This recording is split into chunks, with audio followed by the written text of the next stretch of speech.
We are tonight's entertainment. You will never find a more wretched hive of scum and villainy. Excellent! Hello, everyone, and welcome to the Movie Mania podcast, where we talk films past, present, and future. I'm Sherman Trey White of Podcast Media, and joining me is the man, the myth, the legend. Oh, he's good, but faster and more intense.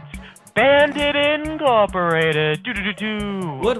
Hello, it is so good to be here again on this soon to be Back to the Future day. At the time that we're recording this. October 21st is the time Marty McFly went to the future, 2015, and Back to the Future 2. Yeah. Indeed he did. And will we actually get those electronic shoes that Nike promised to make? No, we won't. No, because we're not in the future. Technically, we're in the future, but we're not in the way we thought the future was going to be back in the 70s and 80s. They have made hoverboards, though. They're just too expensive to mass produce. And you can only ride them on metal because they're magnetic. Yes, exactly. So, we're not at that technology yet, and if we would, the military would have it by now. All right, so, Bandit, what is our agenda for today? What are we discussing today on today's podcast? Well, today, we're having a flat week, so we thought we're going to talk about Star Wars. We were going to cover A New Hope through to Return of the Jedi. We were going to cover the whole new original trilogy. But you and I, we spoke yesterday, and we both had so much to say just about the first movie alone. Oh, yeah. That we realized we're like, why should we have to rush through the entire trilogy when we still got, like, almost to the day 2 full months before Star Wars 7 comes out? So this episode is just about Star Wars A New Hope. Close. It's so close. we're gonna get to Star Wars pretty soon. Oh my God. The new trailer's coming out during Monday Night Football. Yeah, which is tomorrow your time, I think. Yeah, it's like 7 or 8 tomorrow my time. So I'll be scouring. I'll be sitting there anxiously at 7:01, being like, "Where's my trailer? Yeah, where's my trailer?" I want to see a little bit more of the story. You know. Like, they sort of showed us the tone. I'd like to know a little bit more of the story. Yes, but before we get into that, let's cover the movie news. Ladies and gentlemen, can I please have your attention? I've just been handed an urgent and horrifying news story. Cannonball! So, first off, in probably the biggest news story besides the Star Wars trailer, we got... And the poster that just came out. Yes, that's we'll the talk news about story. that later. Hang on. We got the Star Wars poster. Yay! That was the first... Yes. Thanks for stepping on the news story, Bandit. Sorry we got about the that. We got the official poster for Star Wars The Force Awakens, and it cannot be... This movie just continues to impress in every single fashion ever. Bandit, your thoughts on the poster? I absolutely love it, but conspicuously absent on this poster is Luke Skywalker. Oh, yeah, absolutely. Everybody is there except Luke Skywalker. And, last week, or maybe the week before, you and I were talking about, we're all pretty sure that the girl in it and the guy, Kylo Ren, are going to be the son and daughter of Han and Leia. But I did have a thought when I looked at this poster and said, where's Luke? I thought, what if Luke is Kylo Ren? What if Luke is the guy wearing the mask? What if he takes that off and that's... Well, we definitely know. We know what Kylo Ren looks like underneath the mask from not leaked photos, but officially released set photos. We know that it's Adam Driver. Oh. Good theory, though. Unless that's like a very, very elaborate J.J. Abrams style trick. There's no way they would do that. That's so Empire Strikes Back wannabe twist. That's such a Star Trek Into Darkness con, but it wasn't con twist. I think the whole I'd be mad if they did that, because then you just negated Return of the Jedi. Like that's like you just erased Return of the Jedi by making that a thing. Or did he? Because the Emperor always said, "You will." Yeah, he will come before you, you will bring him before me, and he will turn to the dark side. So he's always saying, I've foreseen it, I've seen it happen. So if he did turn to the dark side later on, then the Emperor was right. Yeah, but the Emperor said he would do it before him. He didn't do it. Yeah, that's true. So, he talks about, I've foreseen all these different stuff. It's but like he doesn't saying, foresee saying, Vader throwing him down the mine shaft. Yeah. It's like saying, okay, so you're gonna bring me a piece of toast, but you're gonna drop that toast. And then you drop your toast 2 weeks later. You're like, yeah, I told you drop your toast. Like, yeah, when I gave it to you. You know? But look, it's an interesting theory, but I don't think they would make Adam Driver Mark Hamill. Plus, there's been a leaked set photo of Mark Hamill in an attire that I won't spoil here for people who are trying to keep that hidden because it's not an officially released thing. I can send you that picture later. But he's out there doing something else. If I want to make anything else, okay. I think personally he's pulling a Yoda or a Ben Kenobi because we see him in that cave in the second teaser. He's touching R2 with the metal hand. Well, while we're speaking about characters, on the poster here is John Boyega over in the middle on the right. Yeah. With his blue lightsaber.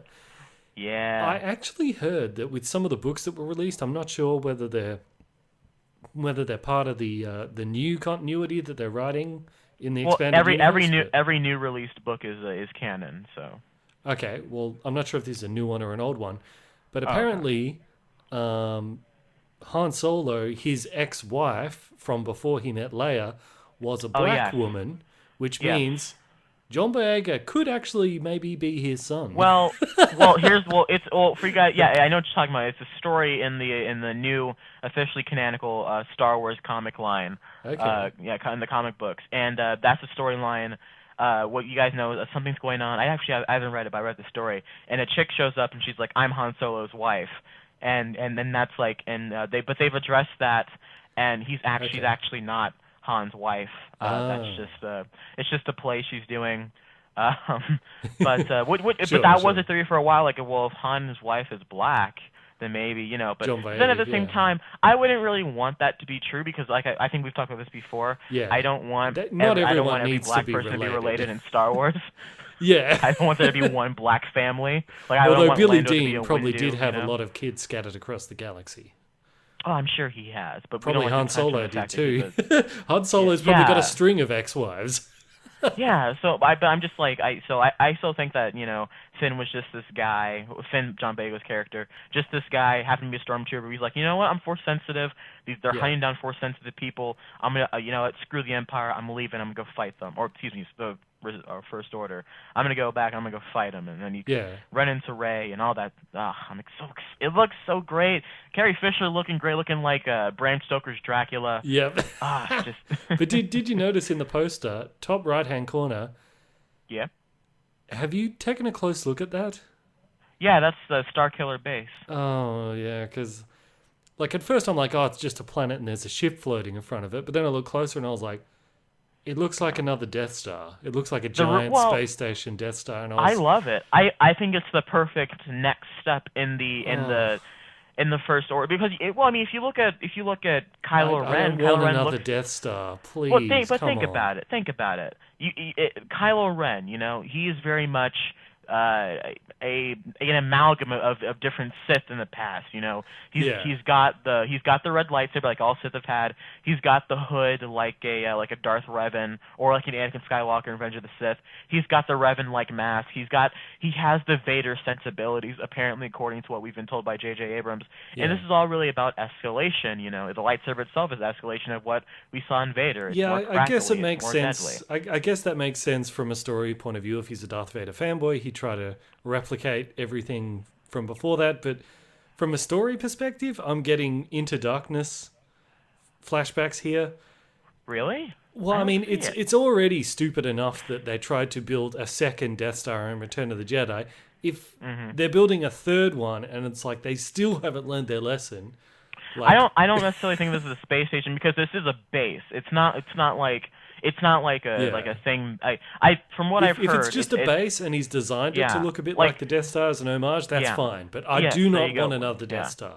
Enough. But I think I understand. But I think the rumor is that it is something that can fly, but it's more set on an actual planet. Maybe that ice planet we see Kylo Ren on in the first teaser trailer.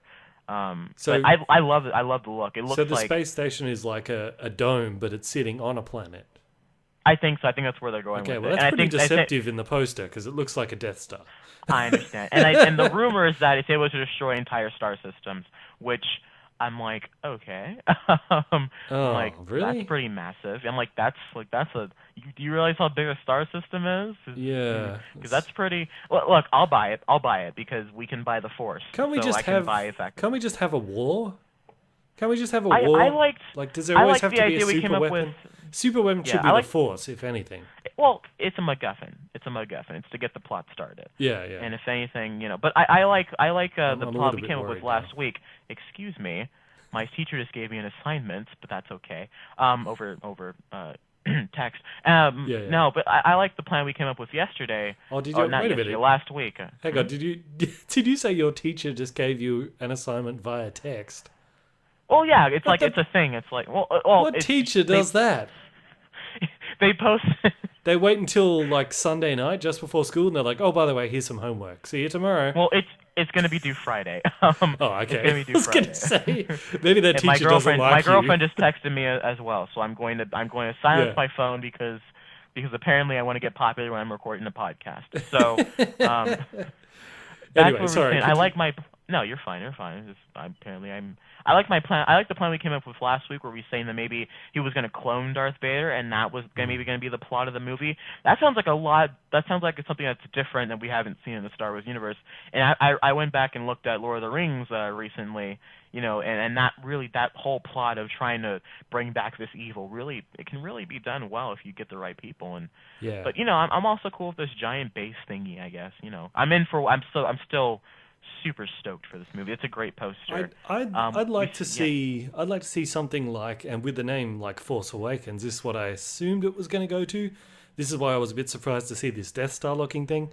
But I would have liked it to be along the lines of, like, I know they're not doing the Heir to the Empire trilogy, but at the start of that trilogy, the bad guy, he wants a Sith because he knows that a Sith can help to sort of boost an army. Like with coordination, it kind of makes all the soldiers and everything of a one mind, and it helps coordinate. I'd like that where it's a war, but he wants to use the dark side to help give him the edge in the war, rather than another super weapon thing. I want to see more stuff about the Force. Well, I think we may still see things about the Force because we are seeing Luke 30 years on from where he was in Jedi. But have you heard the rumor that stormtroopers are going to be able to use lightsabers in this movie? That they're going to be trained in lightsaber combat? Yeah.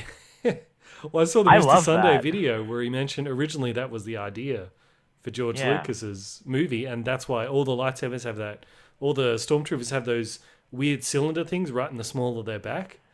And that was going to be their lightsaber where they take it out. And I guess it makes sense because, like, there's that bit in the movie we can talk about where he's like, close the blast doors. And Han Solo and Chewie jump through. And then he's like, open the blast doors, open the blast doors.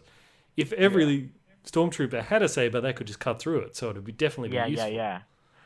Yeah, I could really see that'd be something cool. And, you could still have the in the same way, every soldier has a gun, but you have that kind of trained sniper or trained assassin who knows how to use it better, same way a Jedi or a Sith could, or a Knights of Ren, which I still know nothing about. But this poster was really great. I guess it makes sense. Like, soldiers still carry knives and stuff, even though there they've got guns. Go.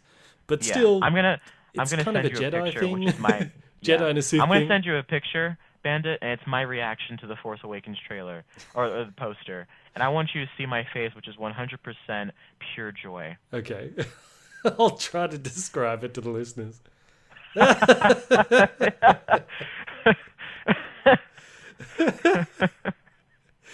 How do I describe that face? It's basically like, imagine if your cat has just been given a big bowl of food and it's just done eating, and the cat just kind of looks up and licks its lips and goes, ah. That's what you look like. That's how yes. I look like Garfield. Thank you. Yes, you're like Garfield. After he's eaten a lot of lasagna. When he gets given the lasagna. Yeah. Okay. Okay, so along with this Force Awakens poster, I'm a part of this Instagram reviewers community which we review movies, and I posted this picture onto the ratings community, the chain we are on, and one person replied with, I've been trying to avoid spoilers. I haven't seen any of the trailers. What are you doing? And what? And so and so that's really a thing. Like, why do you think people are really trying hard to avoid a poster for a movie? Because my thing is that you're going to see it all over the theater when you're going to the movie. Yeah, and it doesn't really give anything away except for maybe the Death Star thing. and like it's like when John Boyega the lightsaber thing happened. Everyone was like, I don't need to see that John Boyega has a lightsaber. I'm like, it's on the poster from D23. It's like, well, I didn't want to see the poster. I'm like, then stay off the internet for a year, because things are going to happen. Yeah, exactly. If you don't want any spoilers, just don't go on the internet, because you're going to get them whether you want them or not. Thank you. And if you consider a picture to be a spoiler, then yeah, just don't buy a computer at all. Don't buy a TV for that matter either. Then don't trailers see the movie play because it's going during to be on outbreaks. the internet. Yes. And he's like, I've walked out of the theater 6 times because the trailer was. I'm like, first of all, you must be pretty quick that you can get out of that theater in 10 seconds, because that's about how long you have before you see that opening shot on Jakku, excuse me. Yeah, and secondly, you could just look at the floor and block your ears. You don't need to actually walk out. Yeah, and this guy's a bit of an idiot, isn't he? Well, I don't want to say. Well, no, because and I'm not going to name names because I don't want people to. But like, I think that there is because even some people like Samuel Gavin from Sam's channel, they, and someone like Mark Riley, who was the writer of the Schmoes Know website, and they all have the sensibility of that they don't want Avengers 2 syndrome or Amazing Spider-Man syndrome, where my dog is chewing his chew toy very loudly. That's all right. I can't hear it. No, it's fine. Just it's throwing my game off. Where they don't want things to be spoiled for them too much, because Age of Ultron, what they did is that they had three and a half trailers, really. The fourth one was like a minute long, and then they had like 30 TV spots and 10 clips released. And I said, well, A, those clips were never released online or never released on TV. You didn't have to watch them. And B, Disney's going to be smart about this because this is J.J. Abrams, and he didn't even want a trailer until like summertime. Like Disney made him put these trailers out, so he really is being secret about his Star Wars. Yeah, I mean, I understand people who don't want spoilers and all that stuff, but at the same time, I think their definition of what is a spoiler is a little too broad. Yeah. I mean, just seeing something from the movie is not a spoiler. Thank you. Thank you, Bandit. Preach it. Like the Terminator Genesis trailer where it showed the John Connor's Terminator, that's a definite spoiler. Yes. But showing that Arnie was in the movie, that's not a spoiler, No. Same thing with Star Wars. Just showing a character there is not necessarily a spoiler.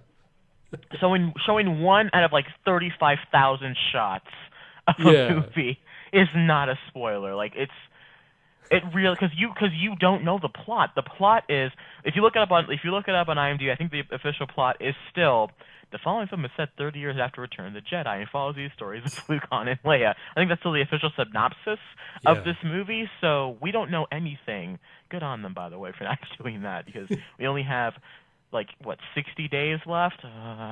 Okay, getting the itch. Okay, wow, next story. Only 60 days. Wow. Yeah, I can't wait for that episode.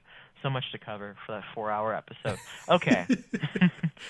All right. Well, so, just side point is last week we were like, we didn't think we'd have that much to talk about with the James Bond movies, but it ended up being our longest episode episode. I don't know how that happened. Well, because we go on so many tangents. Like we went on a 10-minute Walking Dead tangent. Which was amazing, by the way. That's right. Yeah, the video should be up after the Star Wars trailer, hopefully. Yeah, hopefully, yeah. Unless something else big happens. Okay. So new story. Bandit, you called it, kind of. We talked about that earlier. That King Kong versus Godzilla is officially happening. We now have a date for it. Not an official date, but we know what year it's coming out. It's coming out in 2020. Yeah, something so quick to cover, long away. Which means, well, at least we know that we have a feasible goal to look towards. Yeah. Because to be fair, we all felt that in the Force Awakens trailer when it said December 2015 after that first teaser, and we all just went, it's too long. But we at least know where we're getting towards. Yeah, totally. Yeah. I mean, I think it's great that they're doing it. I think it's fantastic. I'm a little bit. I mean, like I've mentioned this before. Like, I don't think they should bother doing a Godzilla 2 sequel with Mothra and Ghidorah and Rodan, because the half of the audience that didn't like the 2014 Godzilla couldn't care less. So that's why I think the sequel to that 2014 Godzilla should be Godzilla vs. King Kong to get everybody back on board, and then you do Mothra, because people will care then. I think we'll know after that first teaser comes out. Yeah. Well, for the first teaser for Godzilla 2, because we're getting Kong Skull Island first.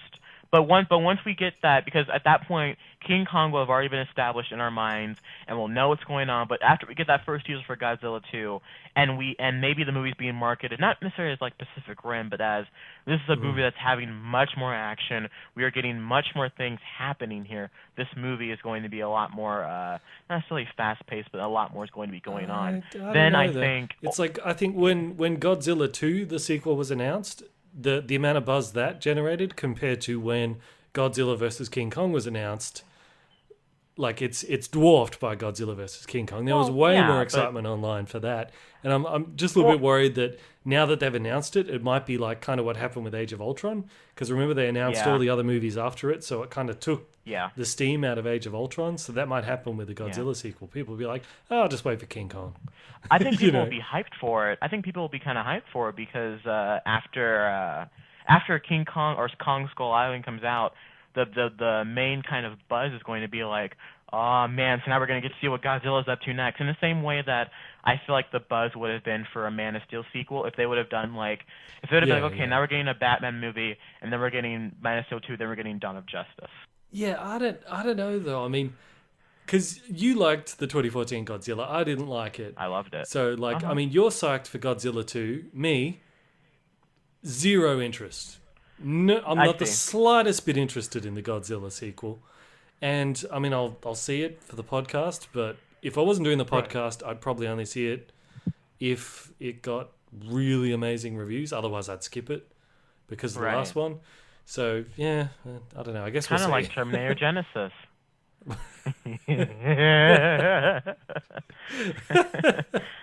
So keeping going, apparently Len Wiseman, who was the director of Live Free or Die Hard, the fourth Die Hard movie, has the worst one. Well, Good Day to Die Hard's pretty terrible. Oh, that's right. The fourth one was actually okay, wasn't it? That had the Tusk guy. The fourth one was the with the internet or whatever. Yeah, that was alright. I didn't mind that one that bad. It was okay. PG-13, I wasn't a fan of that. Yeah. So apparently he's doing a Die Hard prequel, set in the 70s called Die Hard Year One. What the? Oh, excuse me. Why are they like? But why? Obviously, they can't get Bruce Willis for it, right? Well, apparently they're going to do like Young Indiana Jones kind of thing where he kind of bookends the story, which is the worst idea in the history of ideas. Yeah, that is the worst idea in the history of ideas. Like what is the point? Like why? What inclines you to? Okay, so I was listening to Screen Junkie's new podcast, Movie Fights, and they were talking about this.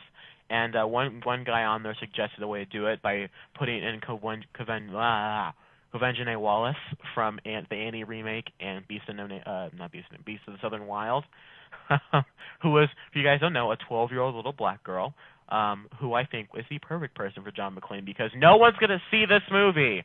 Yeah. The first Die Hard is John McClane's origin story. What do you... Yeah. He's just a cop who's there. Like, he's just a cop. That's all he is. That's right. Yeah, the first one is his origin. Before that, he's just a regular cop. There's nothing... Yes. There's no story to tell before. And after that, he's just a regular cop. After Die Hard, he's just a regular cop that just happened to have a bad day at work. Yeah. Like, he's... Like, John McClane isn't like a superhero. What do you... Like, this isn't Batman Year One Die Hard. What are you doing? Like, what is the point of? Okay, yeah. I'm not usually that guy that's just like, what's the point of going back and telling the story? We don't need it. Yeah. But it really is to the point of where there is nothing in this world that needs expanded because it's set in the real world. There's nothing that needs to be expanded from this. There's nothing that needs to be done. It's not like doing a Mary Poppins sequel or doing a remake. Like, even if they were like, we're going to remake Die Hard, I'm like, okay, I'm up for it. I'd like to see Die Hard done with modern technology. That'd be kind of cool. I'm into that. But, listen, it'd probably be crap. I'd be into that more than a Die Hard prequel. There was yeah, go ahead. I'm just thinking, is it possible that maybe, because we all know what a jerk Bruce Willis is and how difficult he is to work with, is it possible that they're making this to see whether they can sneakily replace Bruce Willis with another actor? Because if they do year one with a new actor and it's really good, then they can just say to Bruce Willis, get rid of him. We're just going to use this new guy. Do you reckon it's possible this is an elaborate conspiracy to test the waters to see if they can get rid of him? you want kind of like what they tried to success, like what they kind of tried to do with Jeremy Renner in the Mission Impossible franchise, or because if they just come out and say we're making another Die Hard movie but with a new guy playing John Connor, Bruce Willis will be up in arms and he'll do everything he can. But if John McClane. Oh yeah, yeah, that's right. You said John Connor. I just want to catch before the. Oh, John Connor. Yeah, I'm still thinking Terminator. Yeah, I'm just making sure you know. You said John Connor, you should be crucified. Yeah, but if they say we're making a new one and they're casting someone else, Bruce Willis will be up in arms. But if they try to say it's maybe just a prequel, Bruce Willis will go, whatever. And then if it works out, they can replace him. Maybe that's the idea. If you could maybe do a movie that's set, I'd like to see this, like you have it set between Die Hard 4 and Die Hard 3, and you tell a story between there. That way, you can get that character. You can bring back, even that there was a story, a screenplay going around which apparently is great. I forgot who wrote it, but of Die Hard 6, where it's John McClane being sent to Japan to celebrate the anniversary of the Nakatomi, one of how he saved the day, and then things go bad. There, terrorist attack. Bring back Hans' brother. I don't think he didn't die in the third one. So, no, he did. There are things he did. Huh? He blew up in the helicopter. Yeah, Really? he died. Yeah, Jeremy Irons was his brother. Oh, Just make it. They have a really? sister. I'm sorry. Yeah, bring in an evil chick or villain. or like a son. You can do so much. There are so many. That's a great way to, in a way, do that franchise justice. You bookend it with that kind of story because going back and doing this prequel, it's ridiculous. But I'm done. Yeah, apparently Speed. I don't know if you've ever seen a movie called Speed. Yes, it's Keanu Reeves. But that was supposed to be a Die Hard script, so Keanu Reeves in that was supposed to be John McClane. That would have been a great Die Hard movie. It would have been a great Die Hard movie, but White House Down, that would have been a good Die Hard movie. That premise, Die Hard in the White House. Good premise. Terrible, absolutely garbage. Terrible movie, but good idea. For I bet China loved it. Ooh, throwing shade. Stop being racist. You're racist. I'm not being racist. You hate Chinamen. I'm not discriminating anybody. Chinaman's a racist word for it yet?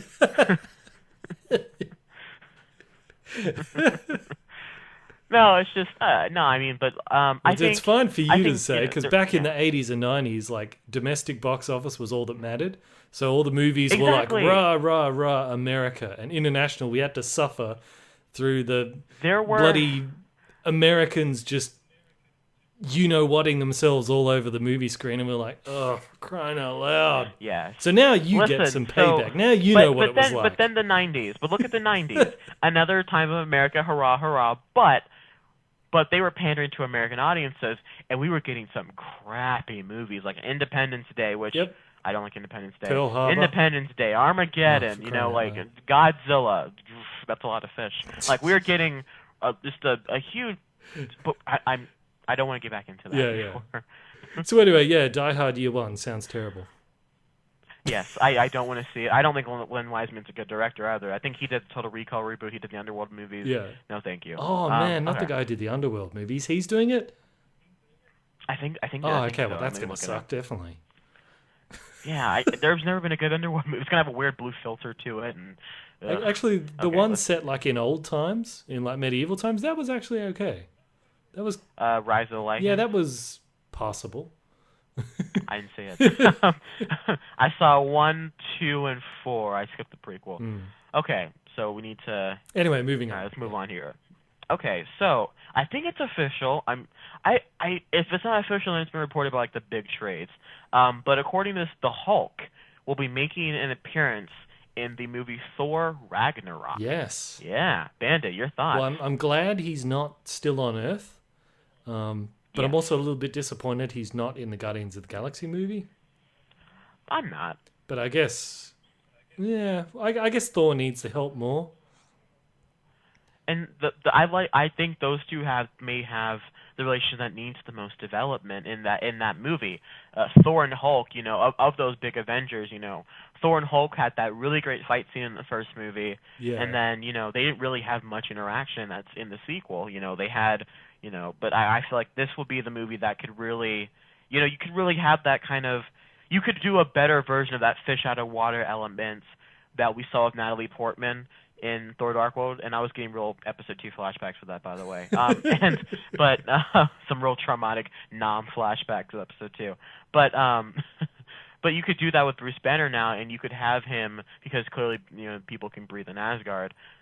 So you can now have Bruce Banner get out of Hulk mode and then help you have Hulk in the final battle, against this world-ending apocalypse. And if this is going to be, according to Kevin Feige, the Winter Soldier of Phase 3, that's going to change the way we look at everything. We might even see Thanos in this movie. So I'd like to see where this is going to go, and I love the fact they're bringing Hulk into it. Yeah. But I think, isn't there also a couple of, like a few times, or maybe it's just one, but wasn't there an occasion where like Hulk showed up in Asgard and he just beat everybody up?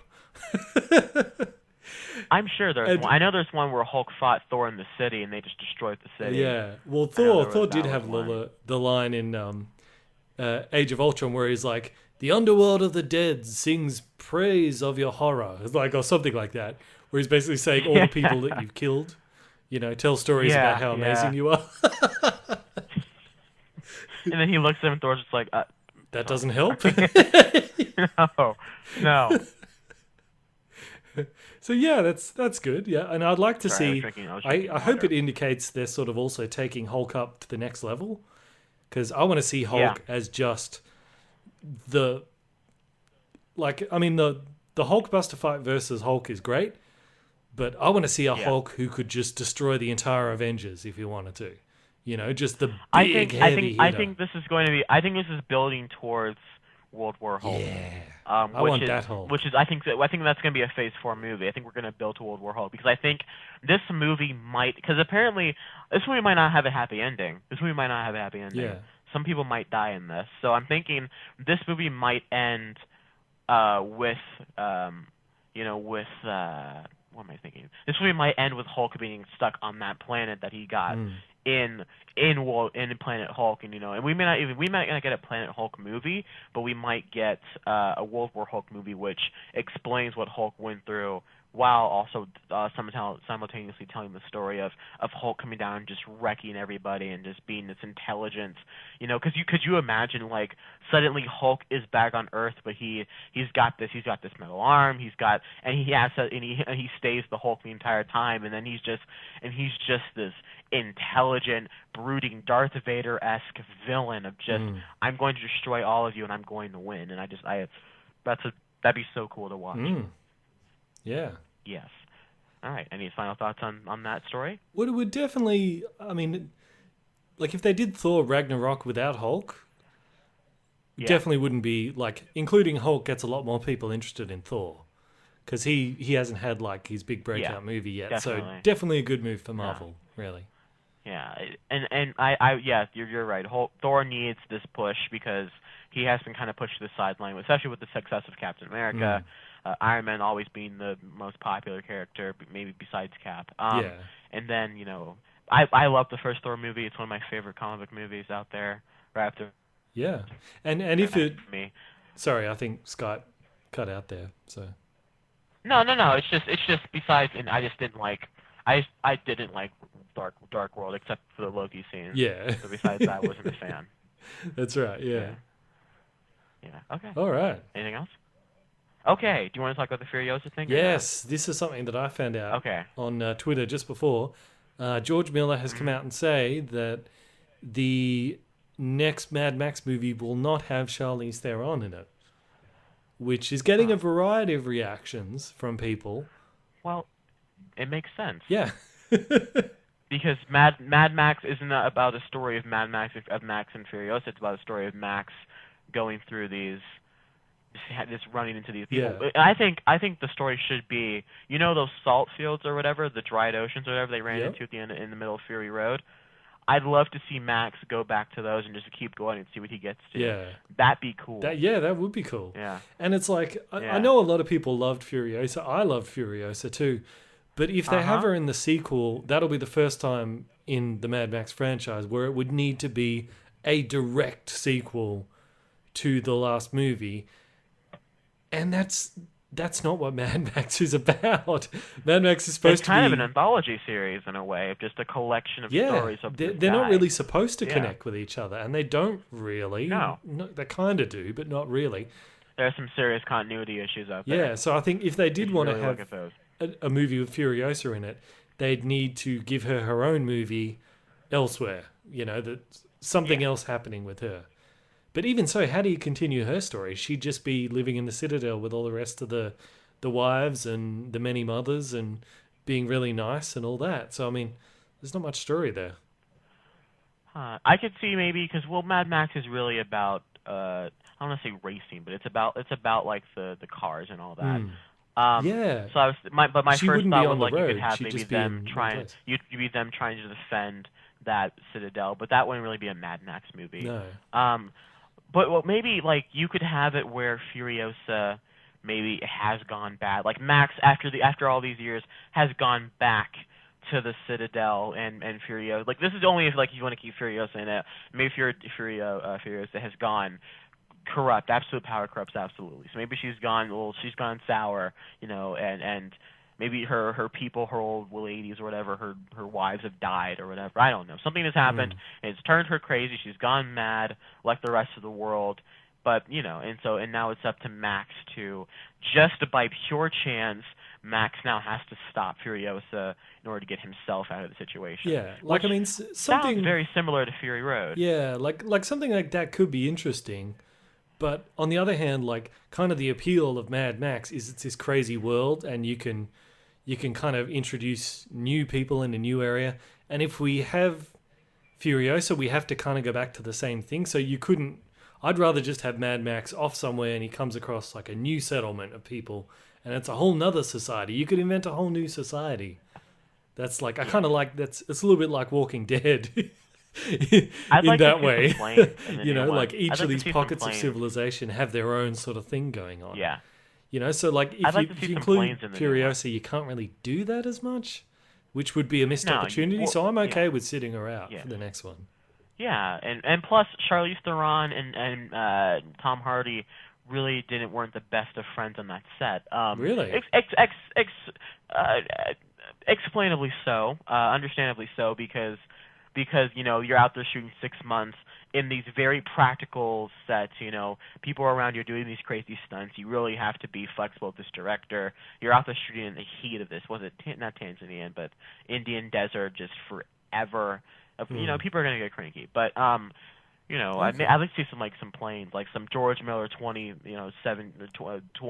modern day plane action scenes from George Miller would be incredible. Yeah. I mean, yeah. But in any case, like I'm absolutely totally gonna be looking for any news of the next Mad Max. But I think we all need to realize it probably won't be as good as Fury Road because George Miller had 20 years to like fine tune Fury Road. So if he's now going to make another one, it probably won't be at that standard just because has to pump it out in 3-4 years or something. So probably, I guess we'll all have to bear that in mind. But I definitely want to see more. Yeah, definitely. I'm actually pretty stoked for the next one. I think it's called Wastelands. I'm pretty stoked for Wastelands. Yeah. Okay, so Bandit, you had some homework. Did you do your homework? This week, each one of you has a homework assignment. You're gonna go out, You're gonna start a fight with a total stranger. You're gonna start a fight, and you're gonna lose. Yes, my homework assignment that you gave me was to see Whiplash. Ah, yes. And what'd you think? Well, I want to say thank you for recommending Whiplash, because I think it's probably one of my top 10 favorite movies now. Really? Yeah, I loved it. I'm so glad you loved it. It's so great. And just spoilers for Whiplash before we get into spoilers for Whiplash. I know it's been a year, but You're gonna spoil it already? Some people may not know what the movie.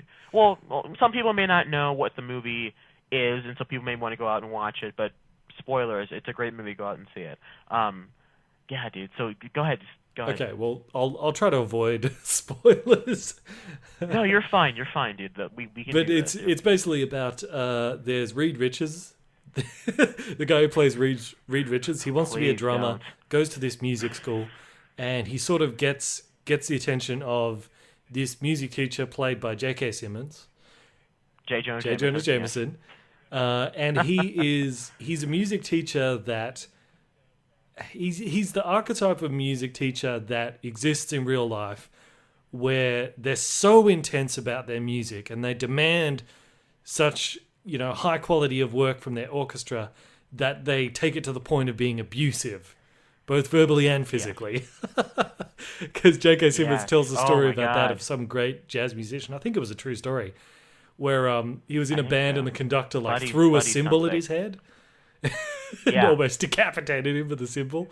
And J.K. Simmons is like that. But it's basically the story about this young guy learning to be a drummer. And I won't give too much away. But I absolutely loved this movie. I loved it so much. I could... Yeah, I've watched it again since then. I want to watch it again. Yeah. It makes you feel so proud of what he did, of what he does. Like in that final 10 minutes is some of the best thing I've seen in a movie ever. Like it's so well crafted, and by the time it cuts to black, you're just like, good for him, man. He deserves everything he gets after this movie, good or bad, because he's done a lot. Well, I liked it as well, but I think it kind of hit a chord with me, because I think it's a little bit like Rocky, the first Rocky movie. The boxing in that is more just a metaphor. The boxing is just a metaphor for this guy trying to make his way in life. And I think in Whiplash, the drumming is just a metaphor for whatever your dream is, your thing you want to do. So I think lots of people could relate to this movie, even if you've never done drumming before. Because like I could relate to a lot of stuff as well. Like the whole thing of where he's drumming and his hands are bleeding. And there's this ongoing theme in the movie about how any form of art, whether it's music or whether it's someone who wants to be a comedian or whether it's literal artwork or whether it's building a car, whatever it is, to become really good at it involves suffering and pain and all that sort of stuff. But I also found it interesting that the main character, Reed Richards, J.K. Simmons is, he's who he is, but Reed Richards' dad, his dad is the exact opposite. His dad is a great dad. He's totally supportive, very kind of kind, very accepting and nurturing. He understands that his son is still young, and that he's going to make mistakes. And he's encouraging. He's not expecting him to be who he is. Yeah, so he's all the good things that you will want a dad to be. But it was interesting that even though his dad's encouraging, he's don't worry, you'll do better next time. Reed Richards, I'm sorry, I can't remember the actor's real name. What's the actor's real name? Miles Teller. Okay. Miles Teller. Yeah. Even though he's got that dad that's super fantastic, and he loves that dad, you can see it, he still gravitates more to the abusive J. Jonah Jameson, because as abusive as he is, he does recognize that while his dad that's so encouraging is great, that doesn't push him to be the best he can. No, it's not going to help him be what he wants to be. Yes. It's not going to. Yeah. And I was watching it, I thought it reminded me of this story I heard of a director, a movie director. I think he was in the 50s or something. I can't remember his name either. Mm-hmm. But apparently when he came into the business... What movie was it? Sorry? What movie was it? I don't know. I just know the story. Okay. All right, I got you. Keep going. Apparently when he came into the movie business, he was always going out of his way to make sure everyone was comfortable and all that sort of stuff. but people would sort of goof off on the set. So he made a conscious choice to completely flip, and he basically became what J. Jonah Jameson was in this. And yeah, like very much like J. Jonah Jameson in this, he would, if someone makes like the slightest mistake, he would just hurl abuse at them. And he like got into fist fights on set. Without giving whenever that kind of tubby kid thinks he's out of tune. He's like, he was like that. And when actors if actors would make a mistake, he would punish them verbally. And but when the actors did something good, he would never say, "Oh, good job" or anything like that. He'd be like, "All right, let's move on." Or occasionally, he just wouldn't yell at them. Or occasionally he might give a very slight nod of approval. But interestingly, after he got a reputation of being this madman, actors actually started requesting to be on his movies. Because it's like a Kubrick thing. thing. Yeah, exactly. Same thing. He would push them to a higher standard of acting, and the slightest nod of approval from him began to mean more than showers of praise from anyone else. It reminds me of what that movie, The Revenant, with Leonardo DiCaprio and Tom Hardy coming out. According to Leo DiCaprio, that director is very much like what that guy you're talking about, or J.K. Simmons. And he says that he really is, because Revenant's being shot with natural light. It's all being shot on locations, and it's all being done in one take again, I think. And so it really is a painstakingly, really kind of shoot. But Leo says that he wouldn't have it any other way because he knows he's putting together something great. He knows he's working with an artiste. He knows he's going to make the best thing possible with his actors. And so that's a good kind of, I see what you're saying. Yeah, so that's why I loved Whiplash. It's because it touched on all these different things that I've seen and have experienced in my life. So it really, made an impact with me. Well, as someone who's been playing the violin since 5th grade, it really is. I know how it feels to sit there and not get a note right and just hate yourself, like, why can't I do this? and so you just keep going at it, and then when you finally get that note right, you're like, I can do this, and then you miss the note again, and then suddenly you feel like crap again. Yeah. And so it's this feeling of just pure joy and pride and accomplishment whenever he finally does get what he needs. But I also love what the director hinted at, that because remember the conversation that Miles Teller, I forgot the character's name, I think it's Andrew. Whenever Andrew and his dad are having a conversation, and how he said, his dad says, well, you're going to end up like that great musician who ended up dead 35 with a needle in his arm. According to the director, Andrew, he said, would most likely end up like that musician or like the kid that committed suicide because he takes his craft so seriously. So it's a real dark. It's a dark ending, but it's such a good one because you're like, right now you're doing what you love to do, even if it's going to kill you, and that's just, and it adds another layer to watch, and it does, and it's one of the most intense movies where nothing really happens because you think about it, it's so insignificant. Yeah, it's just a guy wanting to play an instrument. Exactly. It's nothing life changing. It's not going to fix the world, but it's what he wants to do. And but when you're watching it, like when he gets in the car accident racing to get there, you're like, oh, it's just a drumming thing. But when I was watching it, I'd be like, yes, race, you have to get there. Like the stakes feel so high. Just as intense when the Avengers. Yeah, it's just like when the Avengers are about to lose their match, whenever things go bad in like Star Wars. You feel just as bad, like, oh man, come on, you can do this. And it's just about a guy wanting to bang sticks on an instrument. Like, that's really all it is. But it's done so well. And the movie's not over 2 hours. It's like an hour 40. Like, and they do it really well, and it really keeps a good pace to it. And it was my favorite movie of last year. You see why I love the movie so much. I think it's definitely a good really movie for anyone who's looking to perfect their craft, regardless of what that craft might be. Because on the one hand, it shows you that, like all the stuff we talked about, that having a strict teacher and that it comes from suffering and all that. But it also shows the other side, like one of J.K. Simmons' students did commit suicide. So it is kind of his fault that he did drive that. So there's the other side to it as well. So I think it's definitely a good movie for anyone who's creative in any field, or trying to succeed in any field. It's one of those movies that it will stick with you in all the right ways. And do you think you're out of tune? Like, it does. it's a movie that I think I won't forget Whiplash for quite a long time. I may never forget it. It's a great movie. So, Bandit, want to get into our main topic? Yes. And now, our feature presentation.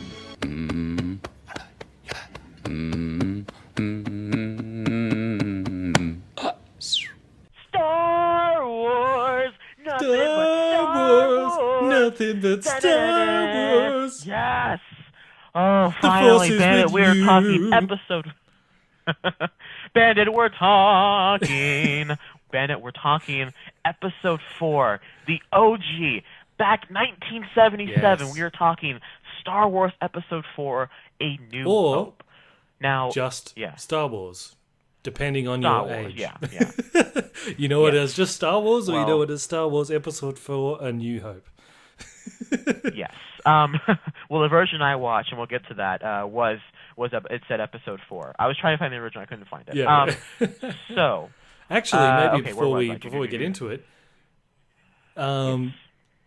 word on the street, I think about, this was probably like 6 months ago, was that after Disney bought the rights to Star Wars, that they were going to release the original Star Wars trilogy, episode 4 through 6, in their original theatrical forms on Blu-ray. That means without any of the terrible CGI special edition nonsense. Well, I don't think all of it's terrible. We'll get to it. Where is it, Disney? Where are the Blu-rays? It's kind of a funny thing because, for one, Disney's doing a big Blu-ray release coming up in a few months or maybe in 2016. And I think it's of all 6 movies, and it's the special editions. But I think that's because I think the distribution rights to episode 4 are to 20th Century Fox. And I think those don't expire. Like they have the permanent distribution rights to New Hope. I think of the originals. I think, and I don't think you know. That's all right. I'll just get the pirated I'm not sure. version. That's fine. I personally, and we'll get to special edition talk, but I personally think that the special edition changes, I think they're about 60-40 on bad versus good. I think they're all terrible because the weird. Like, first of all, the CGI sucks real bad. Well, but it would be about, okay if there was crappy CGI throughout all the movie. But I think it's the contrast between the practical effects to the CG is so vast that it just sticks out like a sore thumb whenever it's there, and it's just ugh. Well, they touched up a lot of the X-wing stuff in New Hope, like in the trench run and whatnot. They touched up a lot of the Cloud City and Empire Strikes Back. They added windows and to like that's all fun. To the hallways. Well, that's CGI added to the movie. But you said it was all terrible. Yeah. Well, okay. Well, all right, fine. Well, not all of it is terrible. My point exactly. Not all of it's terrible. There are some good things there. Touch-ups. And I think we'll get. But Bandit. So tell me. I gotta ask. Where were you when you first saw A New Hope? I'm not sure how old you are, so I'm not sure if you were there in 77, but where were you when you first saw A New Hope? No, well, I wasn't alive when it was made. Good to know. So I saw it, I think... Good. I'm not sure how old you are. I'm how old 32? Oh, you dinosaur. When's your birthday? I don't want to say. You don't know what your birthday is? I don't want to say, I can't say. It's generally not a good idea mind. to give too many personal details like online, Righto. So I don't want to give my birthday. But never mind. Yeah, but so when the movie came out, I was not alive. So I think the first time I saw it was on VHS cassette when I was a little kid. I had VHS. Yep. That was still around for when I was younger, for about 5 years. Yeah, so is that the first time you saw it too? No. Let's see. Well, because I remember the first Star Wars movie I ever saw was Revenge of the Sith. It wasn't in a theater because I decided that I wanted to go see. I think it wasn't Garfield. It was some movie that was coming out. I'm like, nah. I think it might have been Madagascar. I'm like, nah, I want to see Madagascar. I don't want to see Star Wars. And then on Spike TV, they showed all the movies And so that was the first time I saw any Star Wars movie was on Spike TV in my room on my little tiny back when we still had the fat TVs, and I had a really old TV, like it was like old, like I had to turn it with knobs and whatnot. So I saw that on Spike TV with the in the old crappy early old TV. Sure.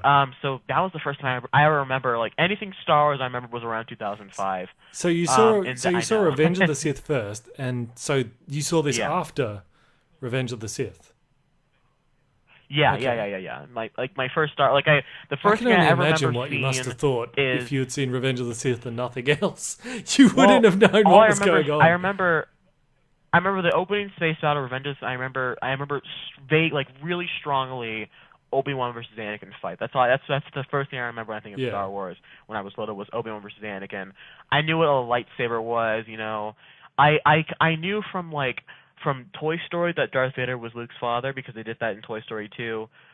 So my Star Wars knowledge was not as strong as it is now back when I was little. And so I'd seen all of them, but it was maybe 2 years ago where they did the whole spy thing again. I rewatched all of them and I discovered that the prequels were crap. And I'm like, these movies are not good. And then it was this past spring break where I said, you know what I'm going to do? I'm going to go back and watch all the Star Wars movies. And so I went back. I didn't go to the prequels. I went back. I said, I'm going to sit down and watch New Hope. And I started watching New Hope. I mean, about halfway through before I fell asleep because I got bored. I wasn't into it.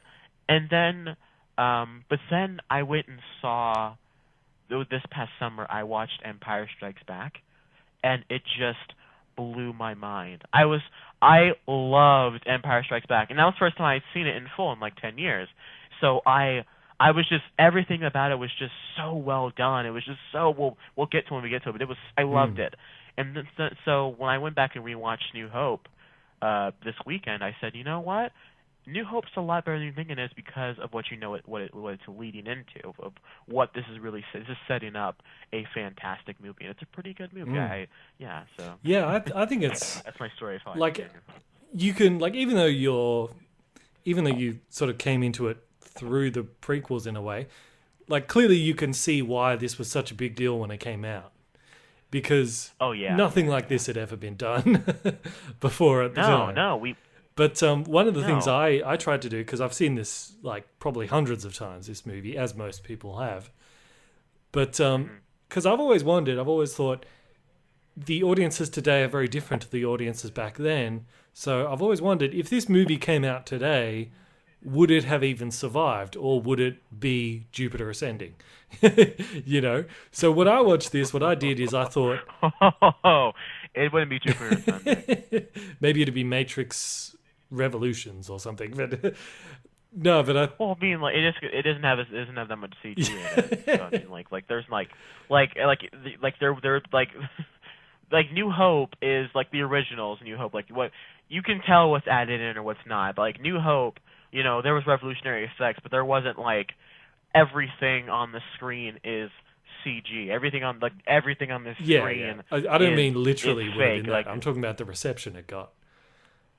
In terms of the reception. Okay. So when I watched A New Hope this time, what I did is I thought, I'm going to switch on my nitpicking brain, just as I would any movie if it came out now, to see whether this movie would have survived or would have ever become a thing today.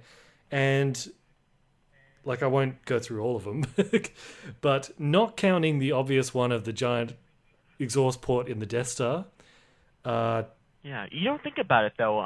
When going back and rewatching, you don't really think about it until they show the diagram. Not at the time. Of the thing leaking directly to the. But don't worry, because I counted in whole 23 plot holes in this movie. 24 counting. I can't wait to watch Terminator Genesis. Oh my god, it's gonna be so great. Make a list 48 plot holes. So maybe later, after we talked about all the cool stuff, we can go through all the plot holes. Yeah, absolutely. So here's I've written just review stuff. I've written just cool things that I never noticed before, and then I've got all the plot holes. I was very busy throughout the movie. Okay. Well, let's just talk about why don't we? How it. Why don't you start? Because you found the bits in the desert at the beginning boring. Talk about that. That's a good place to start. Well, that was my first, because Star Wars has always been this kind of thing. I love talking about Star Wars. Star Wars has always been this kind of thing that is such a revolutionary thing, and I kind of know the story of all three movies, because the New Hope is such a basic story. It is really guy rescue princess, guy saves the day, but when you go back and watch it, and I feel like this is very much a thing with old movies. A lot happens that feels like a lot of time has passed, when in reality 5 minutes has happened. Like the opening scene in which when we get the awesome 20th Century Fox thing and the crawl and the theme and then you get that shot of the Rebel cruiser or whatever, and then the Star Destroyer overhead shot. It's so cool. It's an action scene. They're almost ready. They fight stormtroopers, and Darth Vader shows up, bomb, and then the droids get launched onto Tatooine, and then the movie really draws to a halt. And I don't think people realize how long it takes for those Jawas to do some damage, but you really feel it. I don't think it takes away from the whole movie, but that section of just them wandering in the desert and talking C-3PO and R2D2 to the point of where we meet Luke, who is just a whiny brat, and really ultimately to the point where until we meet Ben Kenobi, I really wasn't into the movie that much. Besides that binary sunset scene, it's just amazing. There's nothing wrong with that scene at all. Because I hear what you're saying. I think Red Letter Media's view on that was it could have just been their escape pod crashes in the desert. They open the door and there's all these Jawas crowded around them, pointing blasters at them. Exactly. And C-3PO goes, "Oh, we are totally screwed, R2D2," and then they get sold to the Luke farm. Like, you could do that, but George Lucas has said, because I listened to the commentary one of the times when I watched it back, he said that the idea there was, it was because sci-fi at the time was slower, drawn out. The whole idea of an adventure sci-fi didn't exist. So that's why he slowed that bit down, was to appeal to the audiences of the time, because they were only expecting sci-fi fans to show up for Star Wars. They had no idea it was going to become this. So he was deliberately trying to capture that slower pace in the beginning, because it was just non-stop action pretty much the second half. It really is. So you're really right that it is slow, but it was deliberate that it was slow. Bandit, we need to get the sci-fi fans because Jar Jar's the key to all of this. That's by George Lucas. It's like poetry. It rhymes. It's hopefully like it'll poetry. work. It needs to all. It's but we'll fix it in post. Just faster, more intense. Guys. George Lucas is not a competent director. Well, that's not true. But George Lucas, after 78, is not a competent filmmaker. Yeah. Because we saw what happened in Jedi. Cool bit for the desert thing, though. When you watch that movie back and you know, with the knowledge that R2D2 has these the plans to the Death Star, and he needs to find Obi-Wan Kenobi, it's a lot more interesting, because absolutely everything he does up until the time when they do come across Ben Kenobi, as he's known, Obi-Wan, it's really interesting, because you see R2 manipulating everything, trying to accomplish his mission, and it makes that whole... For example, he chooses... he doesn't mind splitting with C-3PO when he's like, "Go that way, you'll be malfunctioning within a day, you scrap pile," and he kicks him. But then later on, when they're being sold to the Luke and all that, and they don't take R2D2, they take the other one, he flips out, and you're like...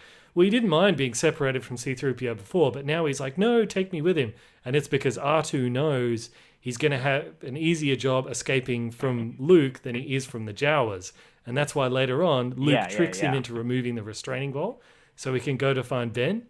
So there's this cool sort of hidden subplot of little R2 trying to outsmart everyone to escape from the Jawas, then escape from Luke. And that little droid has a lot, he does a lot to help, even in when the Falcon's malfunctioning and it catches fire, if R2 didn't put that fire out, they're done, they're done, that ship explodes, You know what I realized as well is when the Sand People show up with the Banthas, how cool are those banthas? Because those were real elephants that they dressed up. Well, and I'm like, man, I watched it back. Yeah, you can tell they're actual animals.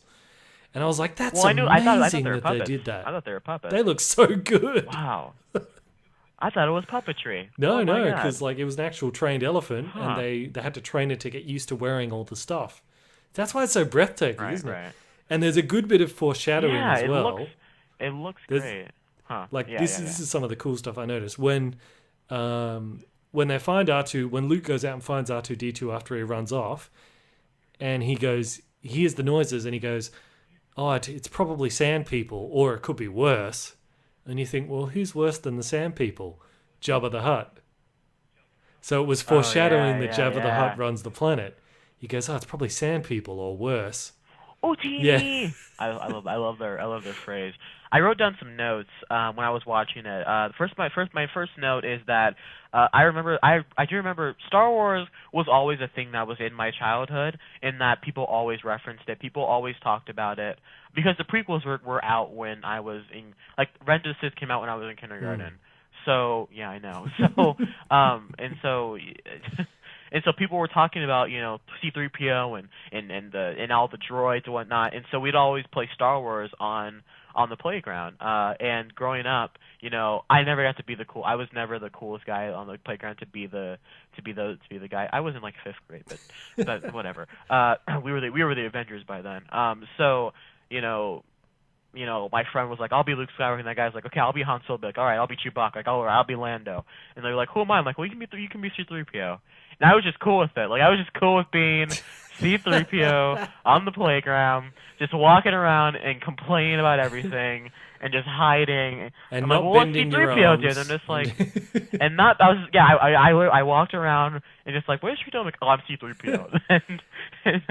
and looking at it now, I'm just like, well, I should have shot for R2. Yeah. Like, I did literally nothing because C-3PO does nothing in Well, it's these interesting. movies. The actor who plays C-3PO, I saw on a different documentary about science fiction. Anthony Daniels. Yeah, that's right. But he said that because it took them so long to put him inside that suit, that in between shots he would just sort of stand perfectly still because he was trying to conserve all the energy he could. And he said it was interesting because he said after a while, because he's dressed like the droid and he's standing perfectly still, people would forget that he was inside there.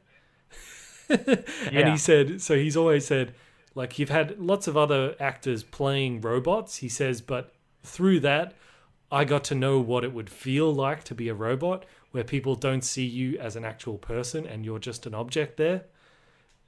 Which is really interesting, isn't it? That's dark. That's dark. Anthony Daniels has had some interesting comments lately. Yeah. Quick diverge.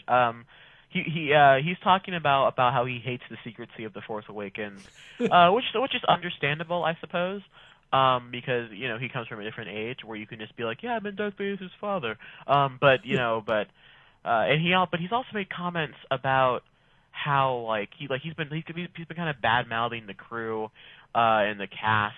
And then, he makes comment about Mark Hamill, and he's just like, yeah, Mark Hamill, he's not looking that great. He's getting kind of fat and old. And I'm just like, you don't have to be in that costume. Like, they have to have Mark Hamill as Luke. They can get Doug Jones to be C-3PO. They could literally, there's literally 1,000 other people that could be in the C-3PO. Yeah, I know plenty of skinny guys that can get to be C-3PO. Yeah. They can build a C-3PO. Like, they don't need you. Yeah, but I guess, most people, when they get to a certain age, their filter of what they say just kind of disappears, and they just say whatever's on their mind. Yeah, but he's kind of been that way for a long time. Like have you heard about him talk about Kenny Baker? Oh my God, no, Kenny Baker's the guy who played Kenny Baker's the guy that plays R2D2. Those two have such a rash relationship. Like, those two hate each other because according to Kenny Baker, Anthony is like he's real prissy and stuck up, a lot like C-3PO, but he's also really mean and like cold-hearted, and he doesn't like much that. Much like C-3PO.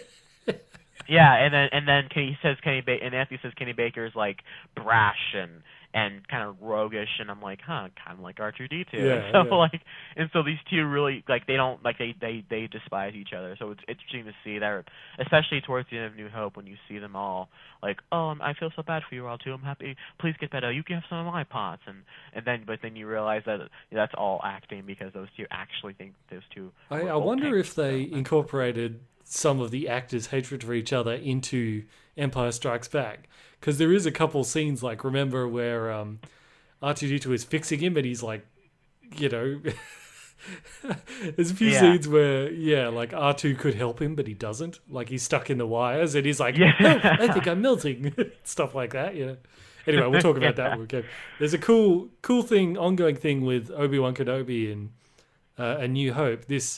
He's constantly like he has like a Jedi ability to project sounds to distract people. Like when he first shows up with the sand people, he makes that monster kind of roar that scares them away.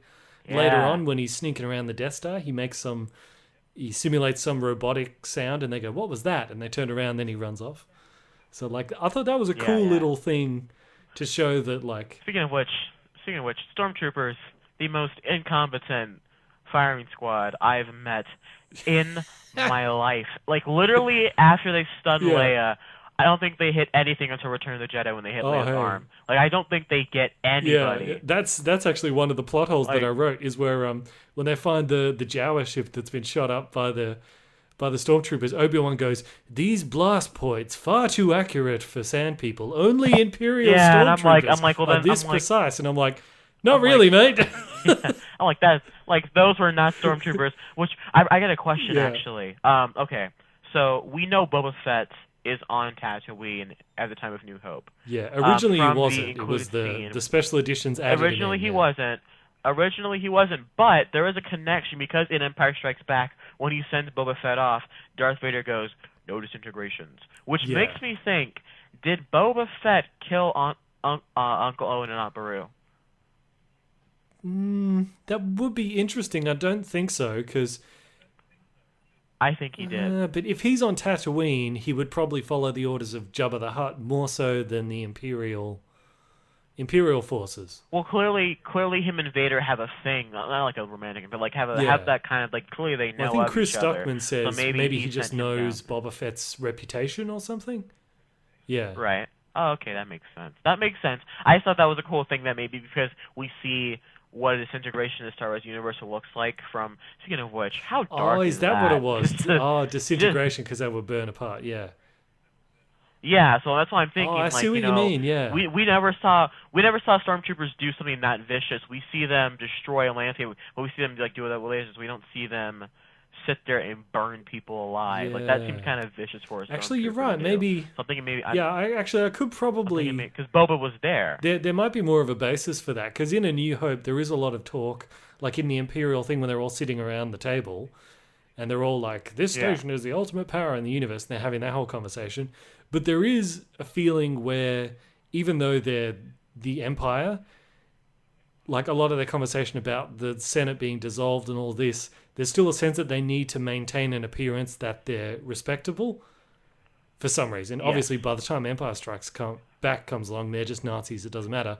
So they just wiped out Hoth. It is possible then that they landed on Tatooine and they're like, well, we can't torture them, but we'll outsource it to Boba Fett, the local talent. Exactly. Yeah. The Empire lands and it's like, "Hey, Boba, we want you to do something for me. Here's the money. Go away from because Boba's not doing anything from Jabba because they could have sent Boba for Han, but Greedo went instead, and so Greedo went after Han. So Boba's still there with Jabba. So maybe they're just like, "Jabba, give us Boba. Here's some money. Boba, here's some money. Go take out these." Actually, people. That's good. I like that. I like that theory now. I think that's So I wrote that down. I was like, did Boba Fett kill Uncle Owen? Because he's like, "No disintegration," which is such a cool line, by the way, in Empire Strikes Back. Oh my god, I can't wait to get to that one. But also, there's a line where Obi-Wan, when he's talking to Luke when he's in Obi-Wan's house, and he says, when he's talking about his Uncle Owen, he's talking about his Uncle Owen and Luke's dad, and he says he thought, talking about Anakin, talking about Uncle Owen, talking about Anakin, saying he thought he should have stayed here and not gotten involved, which implies that Anakin and Uncle Owen were brothers and that they grew up on Tatooine together, and Anakin left to become a Jedi, but Uncle Owen stayed there. That they were either biological brothers, and that's why he's the uncle, or they were friends and they grew up together. But for whatever reason, they grew up on Tatooine together, which is not something we ever saw in the actual prequels. Anakin, if you are going to show him as a kid, he should have had Owen as his best friend, or his actual brother. Okay, well, or Obi-Wan just lied the same way he lied. And but that's a weird lie. Like, why would you lie about something that's completely irrelevant? Well, just to bring him on his side, and just to be like, well, Owen thought this, but Anakin, your father, didn't. Like, just to help bring Luke over to the side of like, well, you need to move on. You need to because at this point, at the point of New Hope, when Obi-Wan sees the message from Leia, and he knows who Luke Skywalker is. If everything for the prequels have taught us, which is really good, the prequels is, for all the baddest of the prequel is, it's a real great insight when they mention things in New Hope. It really helps build the universe. You know, so whenever like, you fought the Clone Wars, I'm like, yeah, he did. So, you know, whenever R2 brings him that message from Leia, he knows that he needs Luke to be there because he knows Luke is our only hope. He knows Luke is the son of Vader, and that he has to be the one to take him down. He knows he's going to be the one to bring balance to the Force before he knows that it's another from Yoda, before he knows about Leia, or that Leia's Force sensitive, if you will. So like, I feel like he knows he needs to do whatever it takes to get Luke off that planet, and if that means coming up with a story about how Uncle Owen once wanted Anakin to stay there, and Anakin didn't, he ended up becoming a great fighter, that would help Luke get there, and you know, and that final push is the death of his uncle. You know, so yeah, just a theory. Yeah. Well, I think just saying Vader killed your father is lie enough. You don't also need to add in and the guy who's looked after you is a jerk. You know. But anyway, but what's interesting in that scene is and Bandit. It's poetry. It's about Jar Jar. He's the king of all of this. But what's interesting in that scene is that message, when Obi-Wan sees the full message, when you really think about it and you really listen to what she's saying, it gives you a view of how different things in the movie would have gone if her ship hadn't got attacked in the beginning. Because what she says in the message is, my ship has fallen under attack, so my plan to bring you to Alderaan has failed. So evidently the plan was she was going to go to Tatooine, pick up Obi-Wan, go to Alderaan and plan the attack on the Death Star with Obi-Wan from there. So I guess it's possible that Obi-Wan was already going to plan to go to the farm and get Luke and say, hey, he's ready to be trained as a Jedi anyway. So it's interesting to see how differently things could have gone. But that also implies if they had that back and forth, even though Obi-Wan was on Tatooine to look over Luke, he was also still active in the rebellion. Because he was involved in this whole plan. So he was probably also communicating with Yoda at the same time. So he was very busy there, working for the rebellion. Yeah. And by the time the message gets to him, he's just straight away all like, okay, we got to finish the mission, we got to do this. So he wasn't really retired. You know, he was in hiding, but he was not retired. Which I just found that interesting, because... I'd say maybe he was probably more of a consultant, more of just like here's the information to keep you updated. Because he was in hiding, and then suddenly but if she was bringing him to Alderaan, it's basically that indicates she's like, okay, we're ready for the big attack. Doesn't matter if you're in hiding anymore. Well, just come to Alderaan. I think that's just because he has the plans. He has those plans. Well, they have the plans. So now it's like, that's what I'm saying. Like, she has the plans, and so it's just like, okay, so now we need to go get Obi-Wan after his 19-year hiatus because things are about to go down. But I mean, you think about it. She wasn't picking up Obi-Wan so that he could help with the attack on the Death Star because he's not a technician or anything. They already were able to. So he must have already been active.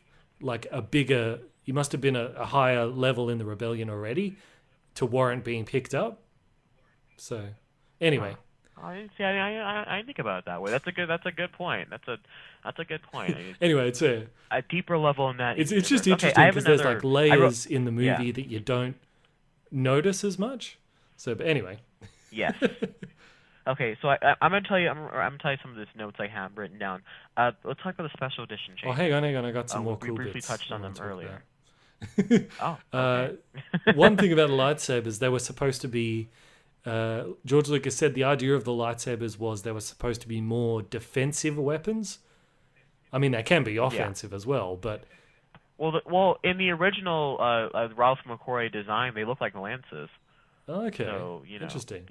Yeah. But I think that goes along with the idea that it works for a Jedi because, I mean, you're going to use it to deflect laser blasts more than attack people. If you want to just attack people, like a blaster, that's not a defensive weapon, It's purely offensive. No. For a more civilized age. And yes, no, it's not. Another thing I noticed, in the cantina, before Greedo gets shot, there's a number of scenes where you can see Greedo milling around in the background, like when when Obi-Wan's there and he cuts off the guy's arm and it's bloody for some reason. It should just burn it right off. But anyway, that's another plot hole. I thought it looked cool. You think that's a plot hole that it didn't cauterize the wound? Maybe it's an old. Maybe he's not strong enough to because you see his lightsaber compared to Vader's. Excuse me. Well, it's a plot hole compared to the next movie because then it burns people's hands off. But anyway. Yeah, but that's Vader's lightsaber. Yeah, but it's Luke's as well. I mean, all lightsabers after A New Hope do that. It's just that one scene with Obi-Wan where it's just a continuity issue. I think it's a cool scene. Oh yeah, it is a cool scene. And it's like, I thought it was like, because Obi-Wan, he's just like, I'll buy you a drink, calm down. He's just like, no, and then he cuts his arm off, and then he gives a look of like, now listen, all right, I'm done with this. I don't want to cut anybody else's hand off. And he pulls out the lightsaber like, now listen, I got a thing I gotta do, so I don't have time for this. But in that cantina scene, like you see Greedo in the background, and you're like, why was he? I thought maybe he was waiting around for like Obi-Wan to leave or something. But then I realized, because you're like, why doesn't he go and get Han earlier? He knows he's there. He's right across the room. But I realized he didn't approach him earlier because he was waiting for Chewbacca to leave. Because he's just on the other side of the bar. He knows Han is there. And Han's like, 15,000, this could really save my neck. Go back to the ship, get her ready. Han walks off. Chewie walks off, and then Han gets up to leave, and Greedo immediately comes over. So he was waiting for Chewbacca to leave. He knows Chewie will. Yeah, he wasn't going to risk trying to take down Han when Chewie was next to him. So I thought that's a cool detail that I hadn't noticed before. How awesome is how awesome is Chewbacca, by the way? Like, how awesome is He's Chewie? Great. Like, even after everything that they went through with Luke, when Luke has an idea to put the handcuffs on Chewie, and he walks over and Chewie goes, and starts to threaten to take his arms off, and then Luke's like, or you can put them on yourself, Han, and then Chewie just subsides and just agrees to let Han do it. I love that relationship that they clearly have. It's such a Chewie's he's the dog, and it's so awesome. He's like Old Yeller. It's so great. Do you know what Old Yeller is? I do. Okay, I was just making sure. Well, there's also a lot of really good comedy in that. Like, one of my favorite bits is like jumping forward to when they're in the Death Star and they've got that bit with Chewie, and they're in the elevator. He's like, "This isn't going to work." He's like, "Why didn't you say that before?" He's like, "I did say that before." And then they like wait for the doors to open, but they're like facing the wrong way. I love that bit where they're like turned for the door, but it opens behind them, and they're like, "Oh." I like whenever the guy's like, "What's going on down there?" And then Han's just like, nothing, everything's okay. What's going on with you?" And I was like, I love the bit where. And then when he doesn't work, he just shoots the thing like, "Well, what boring conversation anyway." Look, we gotta go. In that whole scene, I love the bit where like with Chewie, he like comes from the handcuffs and he whacks the guy, and Han's like, "Look out, he's loose!" And then like Han like hands him a blaster, and he's like, "He's got a gun." He like hands it to him. He's like, "Look out! He's got a gun."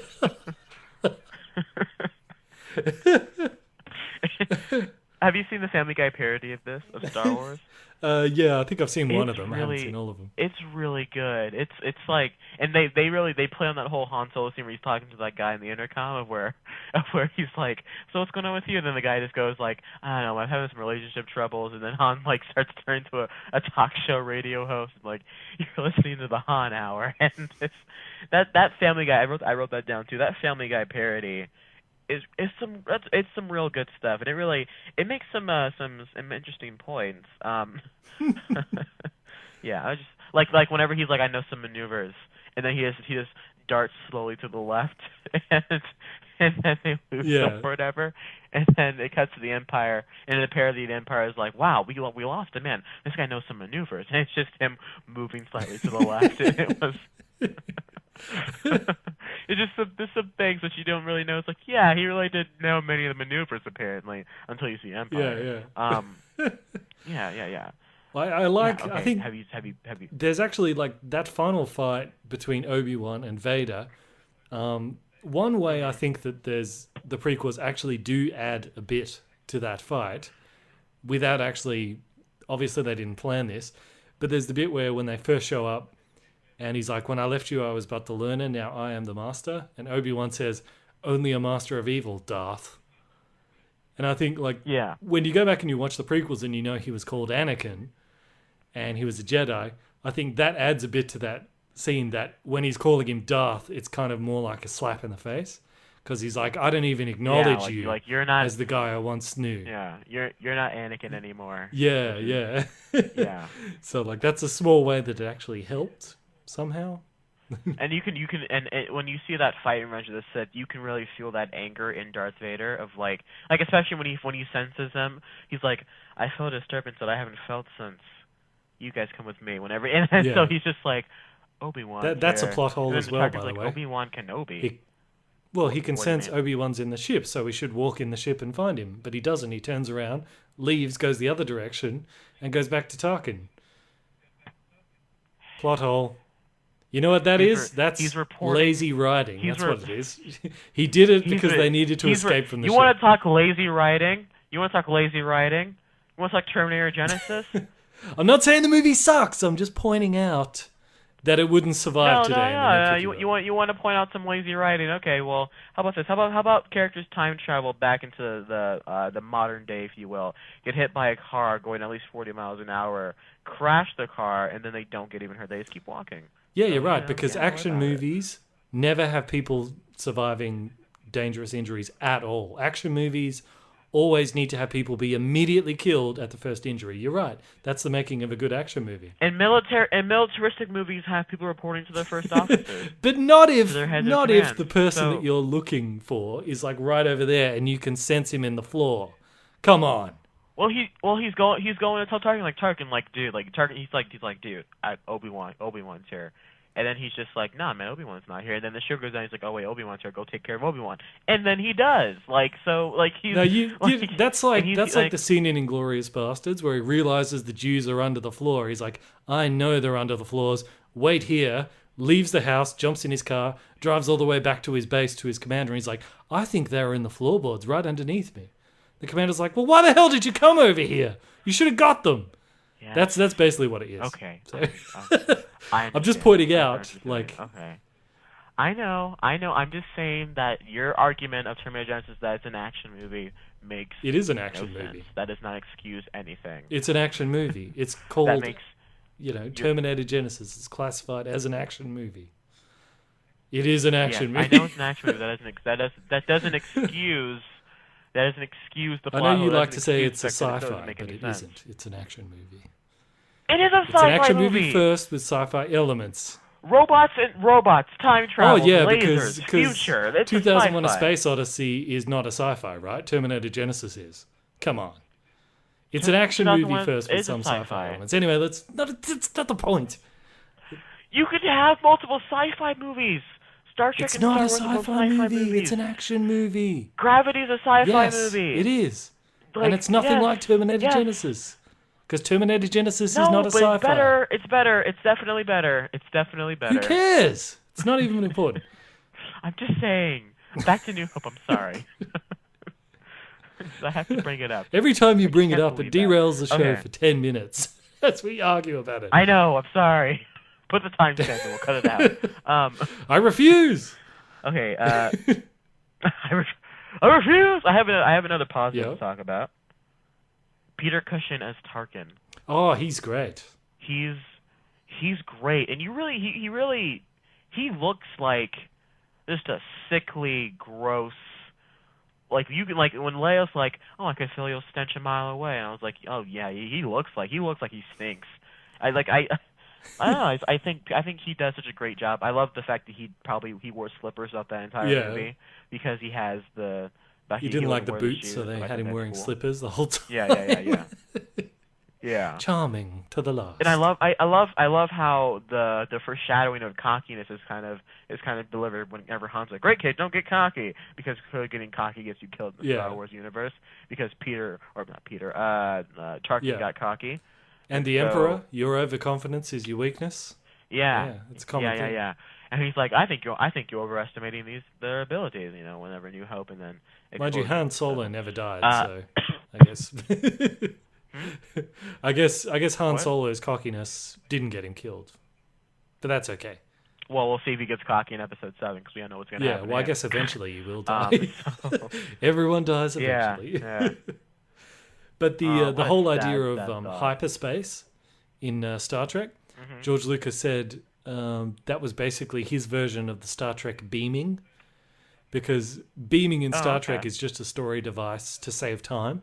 So you don't have to get them in a shuttle. Right. They can go down to the planet. They could just jump on the platform and boom, they're there. So he did that with the idea of hyperspace. You just get in a ship, hyperspace, boom, you're on Alderaan, which is good. Yeah. I want to know what it was like to be on Alderaan when that planet blew up. Because, just imagine, being there and then just you're gone. A lot of people like to believe that thing. That was where Jar Jar Binks died. He was on Alderaan when it blew up. Yes. He vacationed on Alderaan, and then it just happened to. Well, he's accident prone. Jar Jar Binks, Dexter Jettster, Jake Lloyd as Anakin Skywalker. They're all there. Terminator Genesis Blu-rays. They're all on Alderaan, just blowing up. You know what? There is They probably used the line, "I have a bad feeling about this," a bit too much. They use it twice in this. They use it again in Empire Strikes Back. I think they use it 2 more times in Return of the Jedi. They use it multiple times in the prequels. Enough close. With no more, I have a bad feeling about this. I think it's tradition at this point. I think having it maybe once in a movie will work. They put it twice in probably a block of 20 minutes in this one. The first time is whenever they're approaching the Death Star and Luke's like, "I have a very bad feeling about this," or I think, and then Han says it, I think, when they're on the Death Star. Like, I have a bad feeling about when they're this. about to get squashed in the thing. Huh? The trash room. Huh? When the noises start, he goes, "I have a bad feeling," and then the walls come in. Oh yeah. That's a good scene, and while we're getting that, that I was love a good that bit. And I like the monster the that pulls Luke down. It hears the noise and it lets him go immediately, because that thing's probably found a corner where it can go and doesn't get squashed, so it knows what that sound means. Yeah, that was my first thought. I think that thing. What's going to happen? That was a good touch, wasn't it? Yeah. I think that was a good use of puppetry. I thought that move that really explains. I know we're not supposed to get into the negative stuff yet, but I want to talk about the special edition changes and why most of them do not work. Yes. And why most of them are such infuriatingly annoying. Yeah. Can we just go? Okay, let's keep on to the. I'm almost done with my good stuff. I've mentioned most of it. Okay. Well, I got droid racism, and that's no moon scene. I think cutting out Biggs was a bit of a shame. Just because that adds a bit more sort of consequence at the end when he gets blown up. But it didn't really hurt the movie taking it out of the theatrical release, I guess. Well, seeing the Family Guy parody so often, they made Joe, the character that was in a wheelchair, they made him Biggs. Oh, really? So Biggs never actually gets into an X-wing and goes out and flies. And so he just sits back and makes sandwiches. And so after the whole thing happens, And Dick shows up. He's just like, "Hey, I made you a sandwich." And Luke's like, "What? What? Oh, yay, thank you." And it's just. What about Porkins? Porkins was supposed to be a pig man. Have you seen? But the fat guy refused to wear the nose thing because he's like, it's not enough that I'm called Porkins. You also want to make me look like a pig? No. Porkins. That's me. That's me in Star Wars. I'm Porkins. Have you seen WALL-E? Yeah, sure. The Pixar movie. When I was watching WALL-E, I noticed that movie had a very similar aesthetic to the Death Star from New Hope. Like just especially a lot of the floor droids that was just going around, the little boxes. It reminded me of that droid from or the robot, from WALL-E, that was just cleaning up after Wally's tracks for like the entire movie when he arrives on that ship. And the all white and the kind of sleek yet lived-in aesthetics that the world kind of has.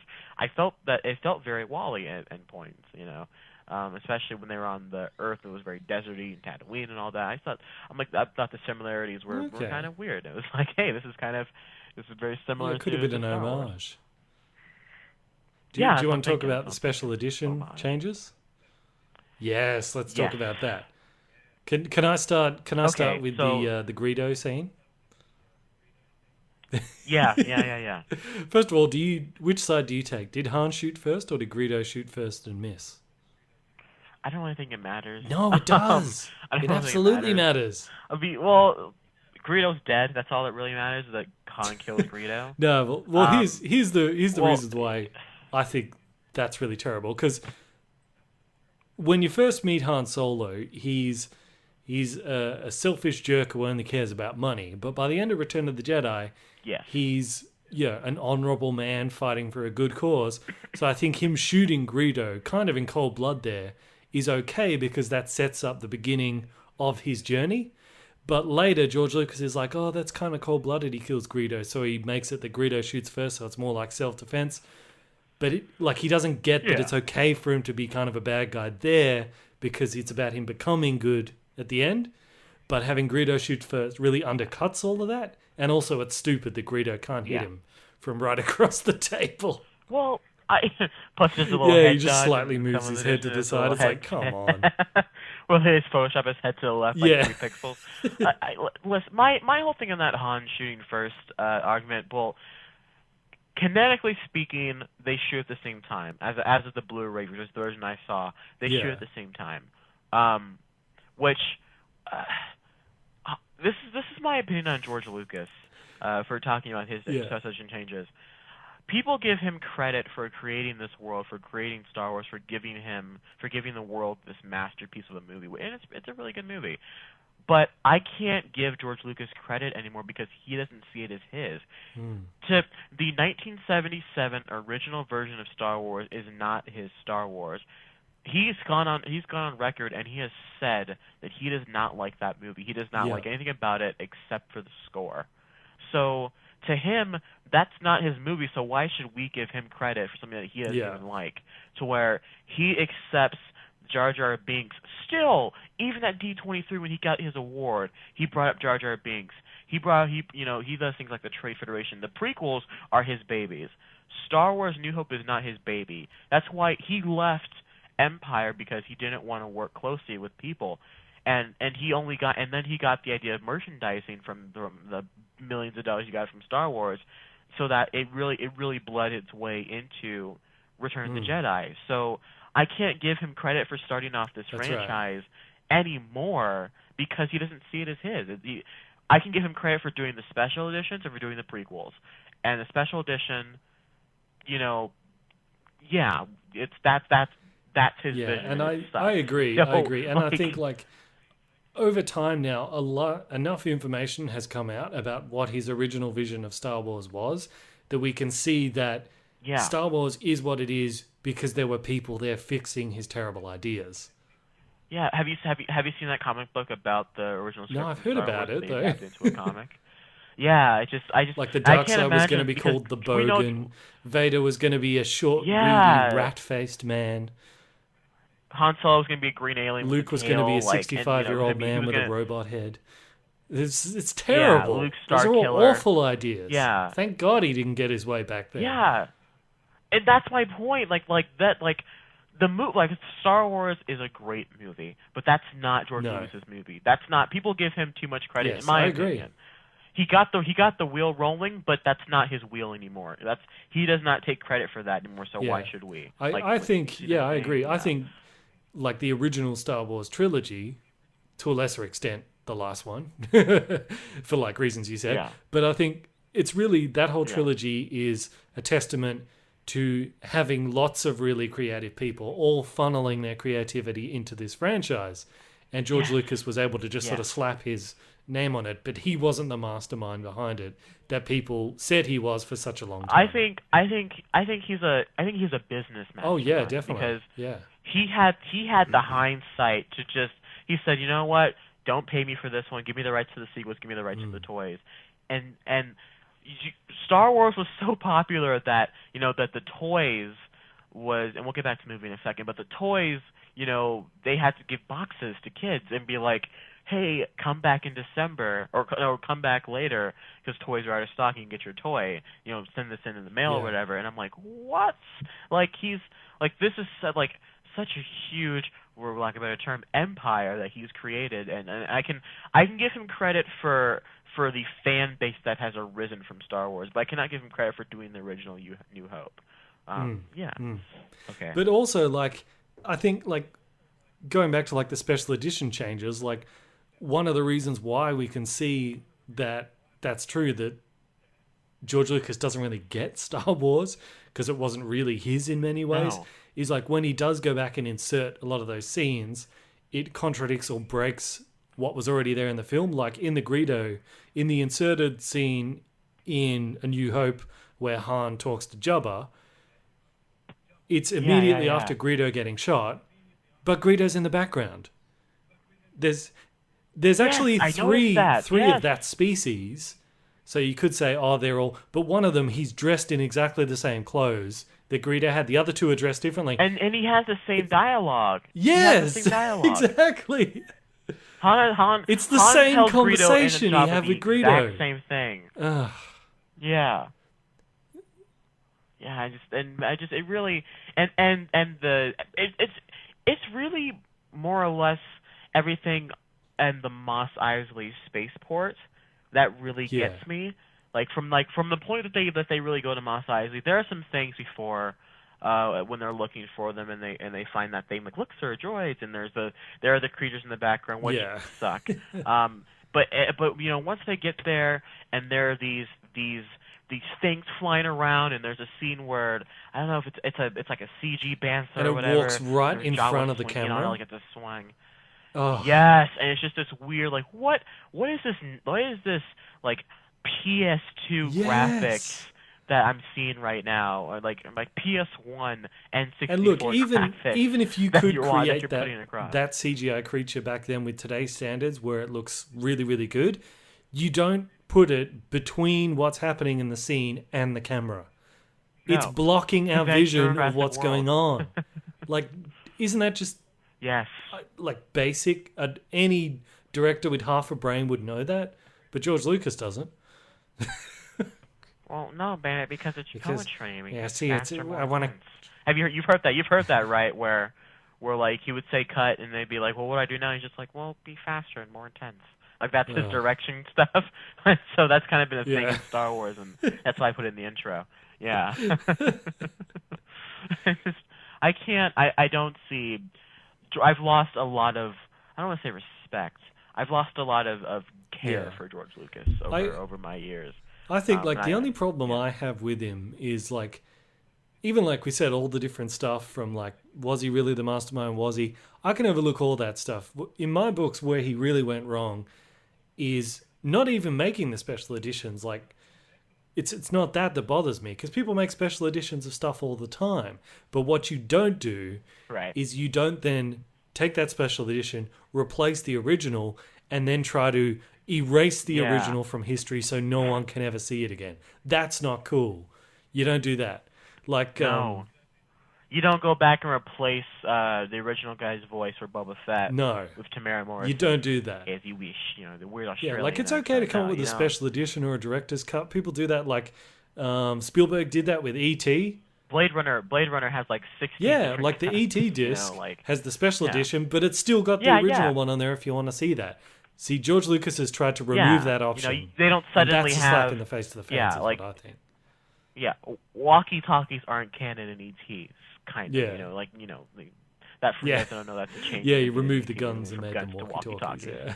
Yeah, and I really also George Lucas in many ways kind of soils Spielberg for a sense, like in early 2000s Spielberg, he did Munich, he did World of the Worlds, like he did Minority Report, which was really well received, really loved, and then he did War of the Worlds, which was that was really good too. Then he did Munich, which was also a really underrated but loved movie, and then he did Crystal Skull, and the world went, wait, what did you just do to Indiana Jones, Spielberg? But that was Lucas. That was Lucas, him being around and being like, well, you actually don't have to leave your director's chair, and you can just put CG over it. And Spielberg never wanted to do it in the first place, but it sounds like George Lucas just hassled him until he finally agreed. So that's he's like, just shoot it however, I just want to get out of here. Lucas doesn't get enough crap for Crystal Skull. Lucas doesn't get enough crap for that. Spielberg gets all the crap for Crystal Skull. And that's really Lucas's fault. I know it sounds like we're hating on George Lucas because we are. But he did, but to be fair, whether he likes it or not, he did make the original Star Wars. It would never have existed without him. That's true. Exactly. And he did revolutionize filmmaking. Without what he did. Special effects are what they are today, in a way, in large part because of him. He took people who made cereal commercials and turned them into the trench run. He did some. He made great the impossible stuff. possible for everyone who came after him. Granted, he had a lot of help. Yeah. It wasn't all him, but then again, it's never all one director in a movie. So he did do that, but I can't give him credit for making the movie anymore because.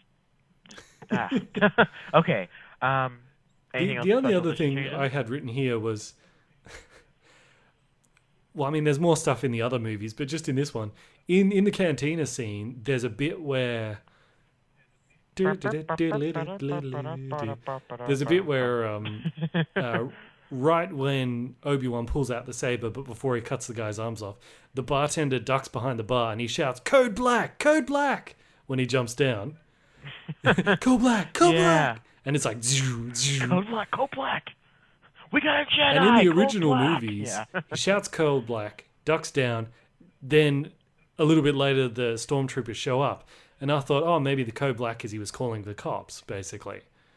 But then in the special editions, they insert an extra scene of the stormtroopers outside closing in on the cantina, which kind of undercuts that. Yeah. So I know this is just a nitpick, but I was like, you don't need that because you've already got him saying Code Black, which is what I thought is why the stormtroopers show up. It's just Lucas messing with things that it needs to be messed with. It's him thinking that what he's done is what he needs to. Yeah, that's a common thing with the special editions. He's like, I'm gonna fix this problem, but in fixing it, you're creating two more. Yes. Anyway, do you want to hear? You want to hear my nitpick list? Let's go through them one by one. I'm not sure. Yes. Don't worry, this shouldn't take too much long because we've already covered a few of them. Oh no, I don't. I'm not. That's not a time thing. I don't want to get yelled at. No. Yeah, well, I should clarify. The nitpicking list I've got here is not because I hate the movie or not. I'm trying to rip down the movie. I'm just trying to show the difference between audiences back then and audiences today. Bandit, it's clearly you're just a Marvel fan. You're just a DC fanboy and a Marvel hater. That's the only reason. That's right. Even before Star Wars was with Marvel, who was with Disney, then yes. Anyway, here we go. Start of the movie. We're a consulate ship. This is a diplomatic mission. Remember where he says that? And then Leia says the same thing. I'm on a diplomatic mission to Alderaan. Thing is, Vader doesn't turn around and say, well, then why the hell did you shoot all of my guys when they came in here? We're a peaceful diplomatic mission, and that's why we shot 20 of your soldiers when they came through the hatch. Well, Vader doesn't buy it anyways. He's like, this is a counselor's ship. Where is the ambassador? And he cracks the But guy's neck. that's like if the police raid your house and you shoot 5 cops when they come in, but then you try to say, no, I'm innocent, I'm not doing anything wrong here. It's like, well, why did you shoot the cops? But anyway, they did it because they need an action scene at the beginning, even if it doesn't make sense. So there's plot hole. Then he says, escape pod goes out. Hold your fire. There's no life forms. Yeah, Family Guy touches on too. Like, what are we paying by the laser now? Like, shoot it. What's one escape pod? Yeah, you could end that whole movie, end this entire franchise in the first 10 minutes. Yeah, but also there's a scene like directly before that where you see the stormtroopers have captured a bunch of the prisoners on the ship and they're marching them forward, and they've got like 6 guys on the ship, but then in front of them are 4 droids. So they're taking droids prisoner as well on the ship. So if they're also capturing droids, they should want to get an escape pod even if there's no droids on it. So, just saying. That's true. C-3PO in the desert says, my joints are almost frozen, even though he's in a hot desert. So... That's what I said. I was like, so... what does that mean? I was like, should have so said my joints are clogged up with sand, which he says later when he takes a hot bath at Luke's place, Yeah. I've got R2D2 leaves C-3PO in the desert, but then freaks out when Luke takes C-3PO, but we covered that. This isn't a plot hole just in the movie. It connects later on. C-3PO says, I'm not much more than an interpreter, but not very good at telling stories. But then in Return of the Jedi, he's telling the story to all of the Ewoks. So he's become a really good storyteller. But then he's again, even including sound really effects. He's a great storyteller by then. Yeah, but then again, would Ewoks really know about like what goes on? Like, would they really need much to tell a good story? Like, are they really ones that be critical? They probably would have been story? more confused because they didn't know anything apart from the forest. So exactly. Okay, C-3PO just tells Luke that they were part of the rebellion, even though it's supposed to be a secret. He just tells him. Now, here's the thing: you got to really stop and think about this, right? C-3PO just comes out and tells Luke, I'm amazed we're in as good condition as we are. What with the rebellion and all? He's like, you were in the rebellion? He's like, yeah, that's how we came to be in your service. Our last master was Captain Antilles. Now, he doesn't know Captain Antilles is dead, so he's basically just outed him as part of the rebellion too. And they could connect that to Leia, so he's basically blew it off everything. Now, you could say, maybe that's because Luke is his new master, and he says you could trust him, he's our new master. But if that's the case, Vader could have just, purchased every droid on the ship, and they would just tell him everything they need to know. Well, they showed that 3PO has a big mouth. Like when the trash trash is going in, and 3PO's like, I'm so sorry, and Luke's like, shut up and push the button. 3PO's got a big mouth. Well, in the Clone Wars, they do write it in that the droids have their memories erased regularly to prevent that kind of thing. Yeah. But it's interesting that they didn't... if you're the rebellion and you're secret, you would try to build in some kind of, thing that C-3PO wouldn't just say that. So that's kind of a plot hole. Right. Luke says... well, it's a thing. It's a... Luke says... Luke it's says to his uncle, you knew my father? And he says, I told you to forget it. Even though he's your uncle, so... If he's your uncle, of course he knew your father. I never got why he's so surprised. Yeah. Unless he's adopted or thinks he's adopted or something, but they never say anything like that. I don't know. Obi-Wan Kenobi says, I don't seem to remember ever owning a droid. He had R4 in the prequels. So he did own a droid. Only Imperial stormtroopers are so precise. No, they're not. Cutting off the alien's arm had blood in it. No, they are not. Unless they're going to set to stun, they cannot shoot anything. When they're searching for the droids around Mos Eisley, they knock on the door that C-3PO and R2D2 are in, and they say, door's locked, move on to the next one. It's like, or you could unlock it. Yeah, Family Guy brought that up. They were just like, do you want to check? I mean... here's a big one. If the Hutts have a bounty on Han Solo's head and Tatooine is run by the Hutts, why would he even risk going there at all? He's just hanging out in the worst bar, in the worst part of town that the mob runs. You would think if he owes the money, he would make back that money on a different planet where they don't have anyone around. Then he would go to to Tatooine and pay them. It seems kind of weird that he would just hang out and have a drink in a bar like that. Well, because then we wouldn't have exactly. It was the will of the Force. It's the. I mean, yeah. Here's a really nitpicking one. When they're leaving in the Millennium Falcon and they're leaving the planet, and some ships come after them and try to get them in the tractor beam. Luke says, "What's that flashing?" And Han Solo kind of slaps his hand away, and he's like, "Go strap in. We're going to go to hyperspace." The flashing of the light happens before the alarm sound happens. So, just saying, special editions, Lucas, if you want to fix problems, CG that. Have the flashing start when the alarm starts. Yeah. Or fix some weird overdubbing. Yes! That, or some, because I gotta tell you, there was some, there were a couple of scenes where I'm just like, they could have, Harrison Ford could have, a lot of On Baru felt Oh, absolutely. That was horribly dubbed. Yeah, like they could have fixed that, but yeah. I mean, like instead of it reminds me of the Family Guy parody. Whenever Luke first gets called by Aunt Beru, and she's like, "Tell your uncle to not tell you that your father's Darth Vader," and he's like, "Okay." That's a good parody. Here's a big one. When Luke is training with the floating ball, his lightsaber is suddenly green. Yep. Is it? Because now, this is real to pick. Okay, now, so Obi-Wan gives him his father's lightsaber, and it's blue, obviously. But Obi-Wan actually has his own lightsaber that's also blue, because that's the one that he drops when he gets killed by Vader, and we never see it again. And you know it's different than the one that Luke has, because when he holds it up like right before Vader hits him, you can see the handle really clearly, and it's not the same one. It has the same hilt that Luke has in Jedi. It looks a lot like that. Plus, we see it in Revenge of the Sith. We see it in Revenge of the Sith. Actually, that's interesting, because it does look a lot like... Yeah, so I wonder if... That's my favorite lightsaber hilt, by the way. I love Do you reckon then...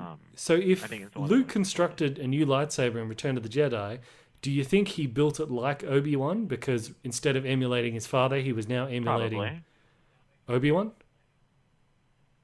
Yeah, because he knows that Vader's his father. He says, well, not only build one like Obi-Wan. If that was on purpose, that's a pretty cool continuity thing. But yeah, so point is, there are two lightsabers, but they're both blue, right? Right. So when you first see him, it's very clearly green. Then he goes over and he talks to Obi-Wan when he's like, I felt a great disturbance in the Force, and he goes back to train, and then it's blue again. Well, it's kind of like a whitish blue. So that's a pretty big mistake. Yeah. To change it from blue to green and then blue again in the same scene. Anyway. Yeah. Maybe it had something to do with the lens. I don't know. I don't know. I honestly, I didn't see it, so I think it might be something wrong with your TV. I'm just saying. I don't know. I honestly didn't. That's just another thing that was just a big issue in the 70s. Apparently, was a nightmare.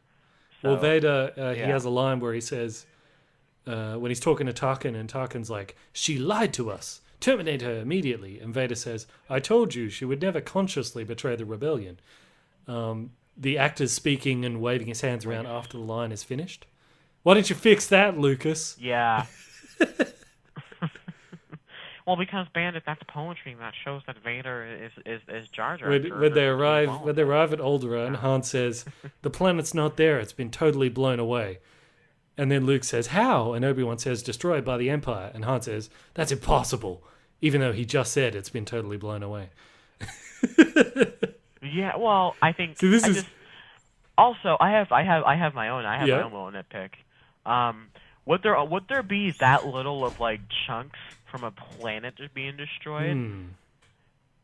Like, there's got to be at least one chunk that's the size of like New York Probably City. would be, yeah. That just like, it wasn't like blown away to like particles. It was just like explosion. It'd be like the asteroid belt in Empire Strikes Back. And where they're big enough to like crush the Falcon. You know. Yeah, you're right. They should have had like skeletons floating around as well. That would have been awesome. Just a thought.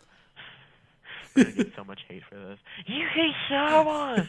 You hate Star Wars. Vader, when he's talking about Obi-Wan on the Death Star, And Tarkin says he must not be allowed to Yeah. escape. And Vader says, escape is not his plan.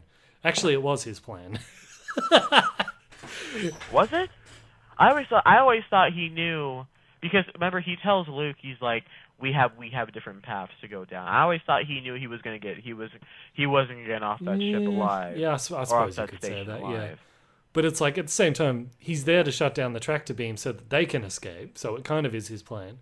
But I always interpreted it as that decision to let Vader kill him was just made on the spot because he realized that, you know, if he tries to reach them over there, it's going to jeopardize their escape. So he decides to sacrifice himself. Exactly. So he's just like, let me just, and I love it was just basically a way to because he knows that if Vader reaches the Falcon and they are all gone, like there was no way they can face off Vader. So he's like, let me keep Vader at bay as long as possible. That's why he fights Vader, I think, because he knows that he needs to keep them away from the Falcon. So when they do get to the Falcon, he's just like, okay, great, they can get away. Let me just let Vader take the time to kill me and step on my weird empty cloak. I love Vader's reaction when he dies. He's just like, is that possible? He's just like, and I guess it works because in the prequels, that never happens. You never see a Jedi die in that way. So I guess Anakin had never seen that happen Yoda before. So he's like, what? Yeah, he's just like, Jedi do that? Okay. But I always thought, like, when he says, my destiny lies upon a different path than yours, I thought it was because he's like, I'm going to find Vader and one of us is going to die. I'm going to finish this. You know? So I thought that was his plan. I always thought he was gonna, like, I'm going to... Because I thought he was like, I'm going to die. So you need to go off and do what you need to do. I'm going to go off and die. Because I think he knows... But Vader says, I've been waiting for you. Strong. Like, so Vader knows he's there to get him. You know? Yeah, I don't know. I mean, it's different strokes. Different strokes, different blokes. Okay. Next nitpick. Leia calls Han... 13 of 26? Leia calls Han Flyboy, even though she doesn't actually know he's a pilot yet. Into the garbage suit, Flyboy. Okay, moving on. The two stormtroopers say to each other, when Obi-Wan's shutting down the tractor beam, they say to each other, do you know what's going on? He says, maybe it's another drill. C-3PO just said in the scene before, all systems have been alerted to your presence. And Tarkin put everyone on alert, so they should have known what was going on. This is the very definition of nitpicking. Incompetent soldiers cinema sim. Leia knows that the Millennium Falcon is being tracked, but she doesn't switch ships before going to the secret rebel base. She says, they're tracking us. He's like, not this ship, sister. Well, do they have any other ships that they can get on, though? Or are they going to go to a TIE fighter? But if you even suspect that, you land on a planet, get another ship, and then go with that you know isn't being tracked. Well, I think they were prepared for the Empire to attack anyways. I think she knew like the Empire's going to try to defend anyways. The Empire's going to be attacking us. Okay, now I think this is a pretty big plot hole, actually. Okay, the Battle of Yavin, that's the final thing. As plot hole other people have pointed out is the Death Star has to orbit around the planet to get to the moon to blow up the rebel base. And people have said, well, they could have blown up the planet and then blown up the moon right behind it. They could just shoot through the planet to get the moon. Yes, but here's another thing, right? They could have just that's not the plot hole. The plot hole is this. Yeah. Can the Death Star travel at hyperspace speed? Because the Millennium Falcon, once they get away from the Death Star, they go to hyperspace and appear at Yavin. The Death Star gets there immediately after them. So can that thing travel at hyperspace? I don't know. Is it immediately? Because remember, because they have that meeting. Sure, but and then all right. Let's say it's not immediately. How much later do you think it was? Like maybe a day, 2 days, a couple of days at the most. Days, yeah. But if they traveled at hyperspace, the Death Star must be able to travel very quickly still to even make it there in that amount of time. Well, I think it's a fast. But if it can be that, here's the thing: if it's that fast, whether it travels at hyperspace or not, how come it takes 30 minutes? Because they show the counter for it to orbit the planet. If it takes 30 minutes to orbit a planet, how did they ever get there in time? Anyway, I think that's a significant plot hole. Maybe that's why they need the exhaust port so bad, because that's how the Death how Star did Batman travels. get back into Gotham in Dark Knight Rises? Well, he could travel at hyperspace. Or because they have slave tunnels underneath Gotham. I guess how yeah, that's true. Yeah, or he could have just called the Bat, and it would have just flown on autopilot, picked him up, and flown him back in. Thank you, Bandit. Let's end that 3-year discussion. So anyway, that's all my nitpicks. But the point of all of this is, we should be a bit easier on plot holes in movies, because if people were as harsh on Star Wars as they are today, probably would never have existed, this franchise. Maybe some people might mention it as this terrible movie from the 70s, but Star Wars would not exist. So we should be easier on the plot holes of Terminator Genesis, is what I'm saying. Yeah. well, let's not go too far. It could be the next Star Wars, Trey. There are plot holes, but at the same time, there's also poor acting and poor. Oh, shoot! Sorry, I'm on Twitter looking for the fan questions before we're about to end it here, and I almost missed a Walking Dead spoiler. I got very nervous. Okay, I'm listening. There's still poor acting and poor. Yeah, we've talked about that enough today. So let's do a closer here on. Do you want to give it a rating? Discussion, because we're pushing 2.5. I'd say if we're going with a Chris Stockman rating, which is just grading it like A+, B-, whatever, I'd definitely give it an A+. In A+ F- scale, I'm gonna give it an A, and I can't get it up to A+ because there are issues, not the nitpick plot hole you came up with, but or you discovered, excuse me, but just because there is that kind of that stretch in there in the desert that really feels just no, but everything after that, everything from when they meet Obi-Wan and to when they destroy the Death Star, they make it back home, and then that metal scene, that John Williams score is incredible. Oh my God, the throne room, and it gets the credits. It's so great. Everything about this movie was done really well. Very revolutionary. It really established a world that if I was in the 70s, I'd love to see more of. So yeah, absolutely. Definitely not a terrible movie. I'm glad I saw it again. I'm glad I had a different outlook on it this time than I did a couple months ago. And I think that's because this movie, I think it was so good, also adds to why Empire Strikes Back, which we'll talk about another day, why that's so special. Because a lot of people talk about Wrath of Khan being such a great movie, but the first Star Trek movie was like the most boring movie ever. So how do you top the most boring movie ever? Pretty easily. How do you top the greatest movie of all time? Yeah. Star Wars? Well, it's pretty difficult, but Empire Strikes Back did it. That's why it's really special. Yeah, it really. I can't. You're gonna hear. I might get emotional when I talk about Empire Strikes Back because certain movies don't move me the way Empire Strikes Back moves me. It was. Oh, I'm so excited for talking about Empire Strikes Back. Oh my God. Okay. I'm not going to do the nitpick list for that because so, it's above nitpicking. Oh, don't do that. Don't you do that to me. It's like whenever someone picks apart Dark Knight, and I'm just like, stop. There's no plot holes in the Dark Knight. Like, don't do that. Well, maybe the end bit about why did he take the blame when he could have just said. Well, there's no way Joker could put a timer on that bomb and know everything that's going to happen, and still have timers on the bombs. Which bombs? Yeah. In Dark Knight, whenever Joker has a timer on Rachel and Harvey. Oh, is there a timer on it? There's no way that. Yeah, there's no way he can get all that and be crafty enough. It's the same way like Solo's plot from Skyfall. Like, there's no way that he could. I didn't realize there was a timer on that. I assumed it was like rigged to the door. Like, that's really the big. Yeah, that's the big plot hole. Anyway, never mind.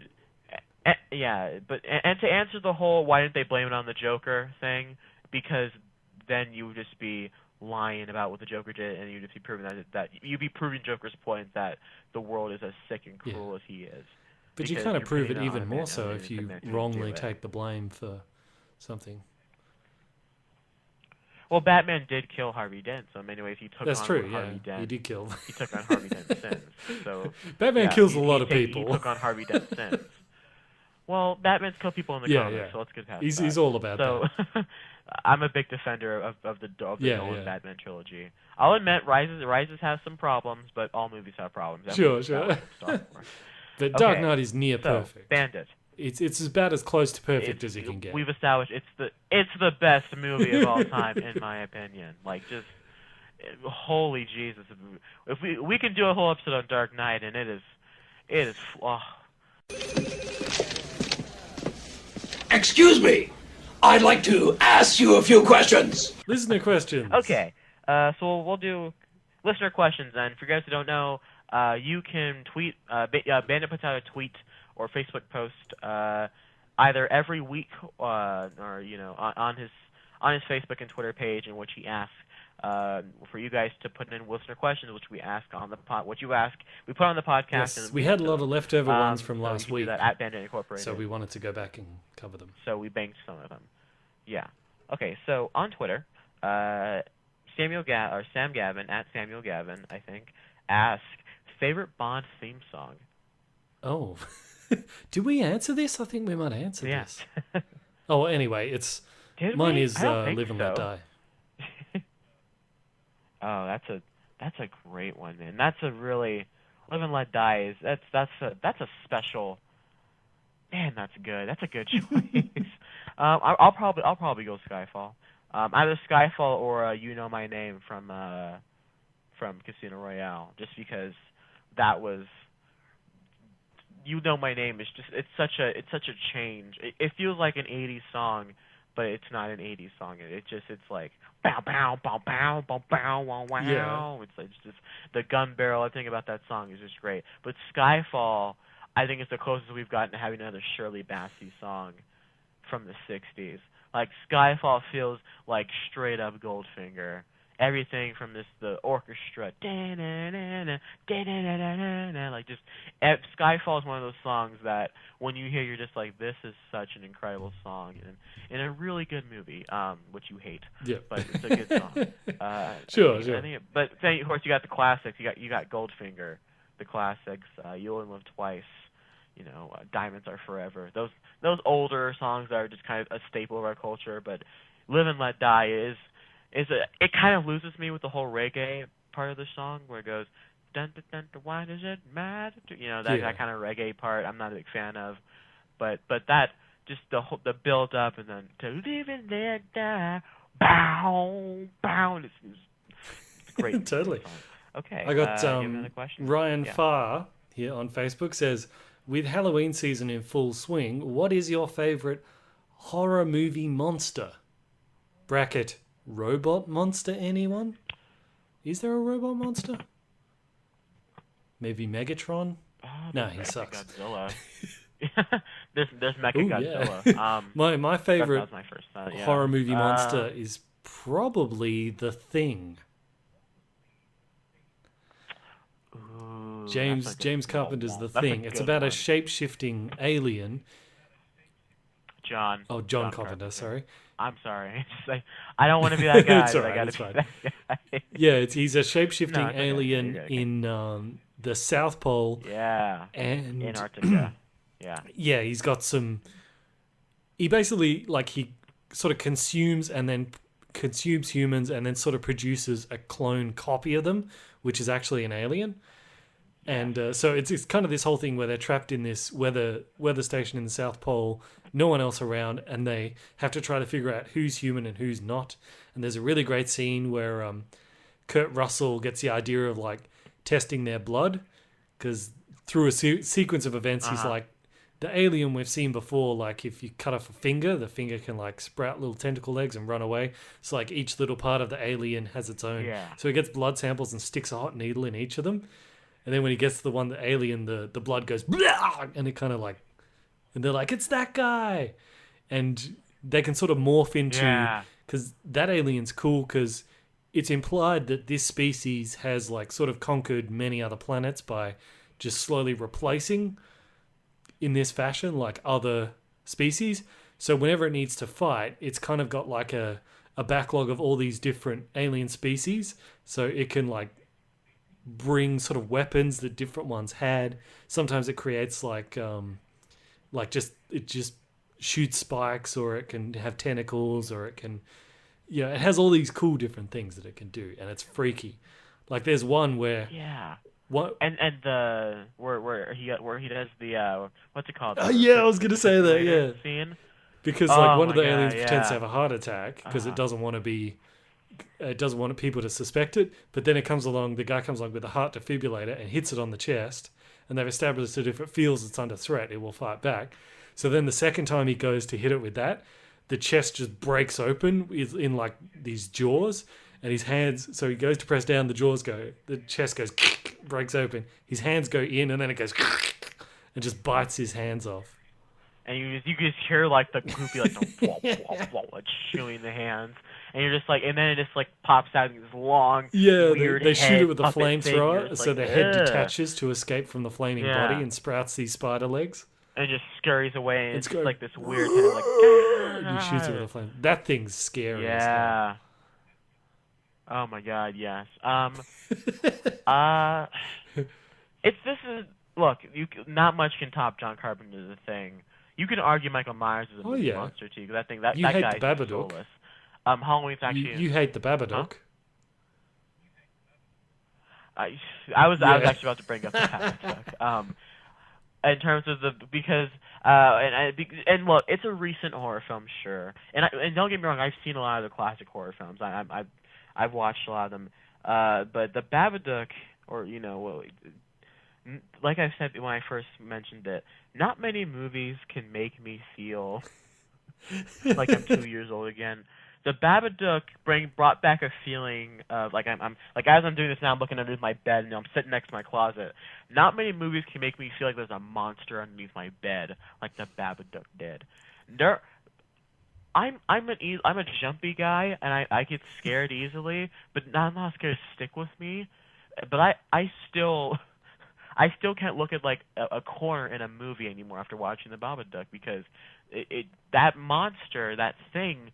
And the monster itself is so much more. It's so much more of a metaphor for what's going on in someone's life. But the creature himself is so unsettling, so horrifying, so just revoltingly simple to look at, that it gets me every time. Every time I see the hat and the coat and the long, and when she's sitting at the police station and she looks down and she sees the thing, and we see its hands for the first time, and oh my God! And that first time at the end when its hand goes out and it like starts floating towards the camera, oh man, I'm not sleeping at night. Oh, okay. Movies don't do that. Like, it's all psychological with the so Babadook. That's why it's so scary.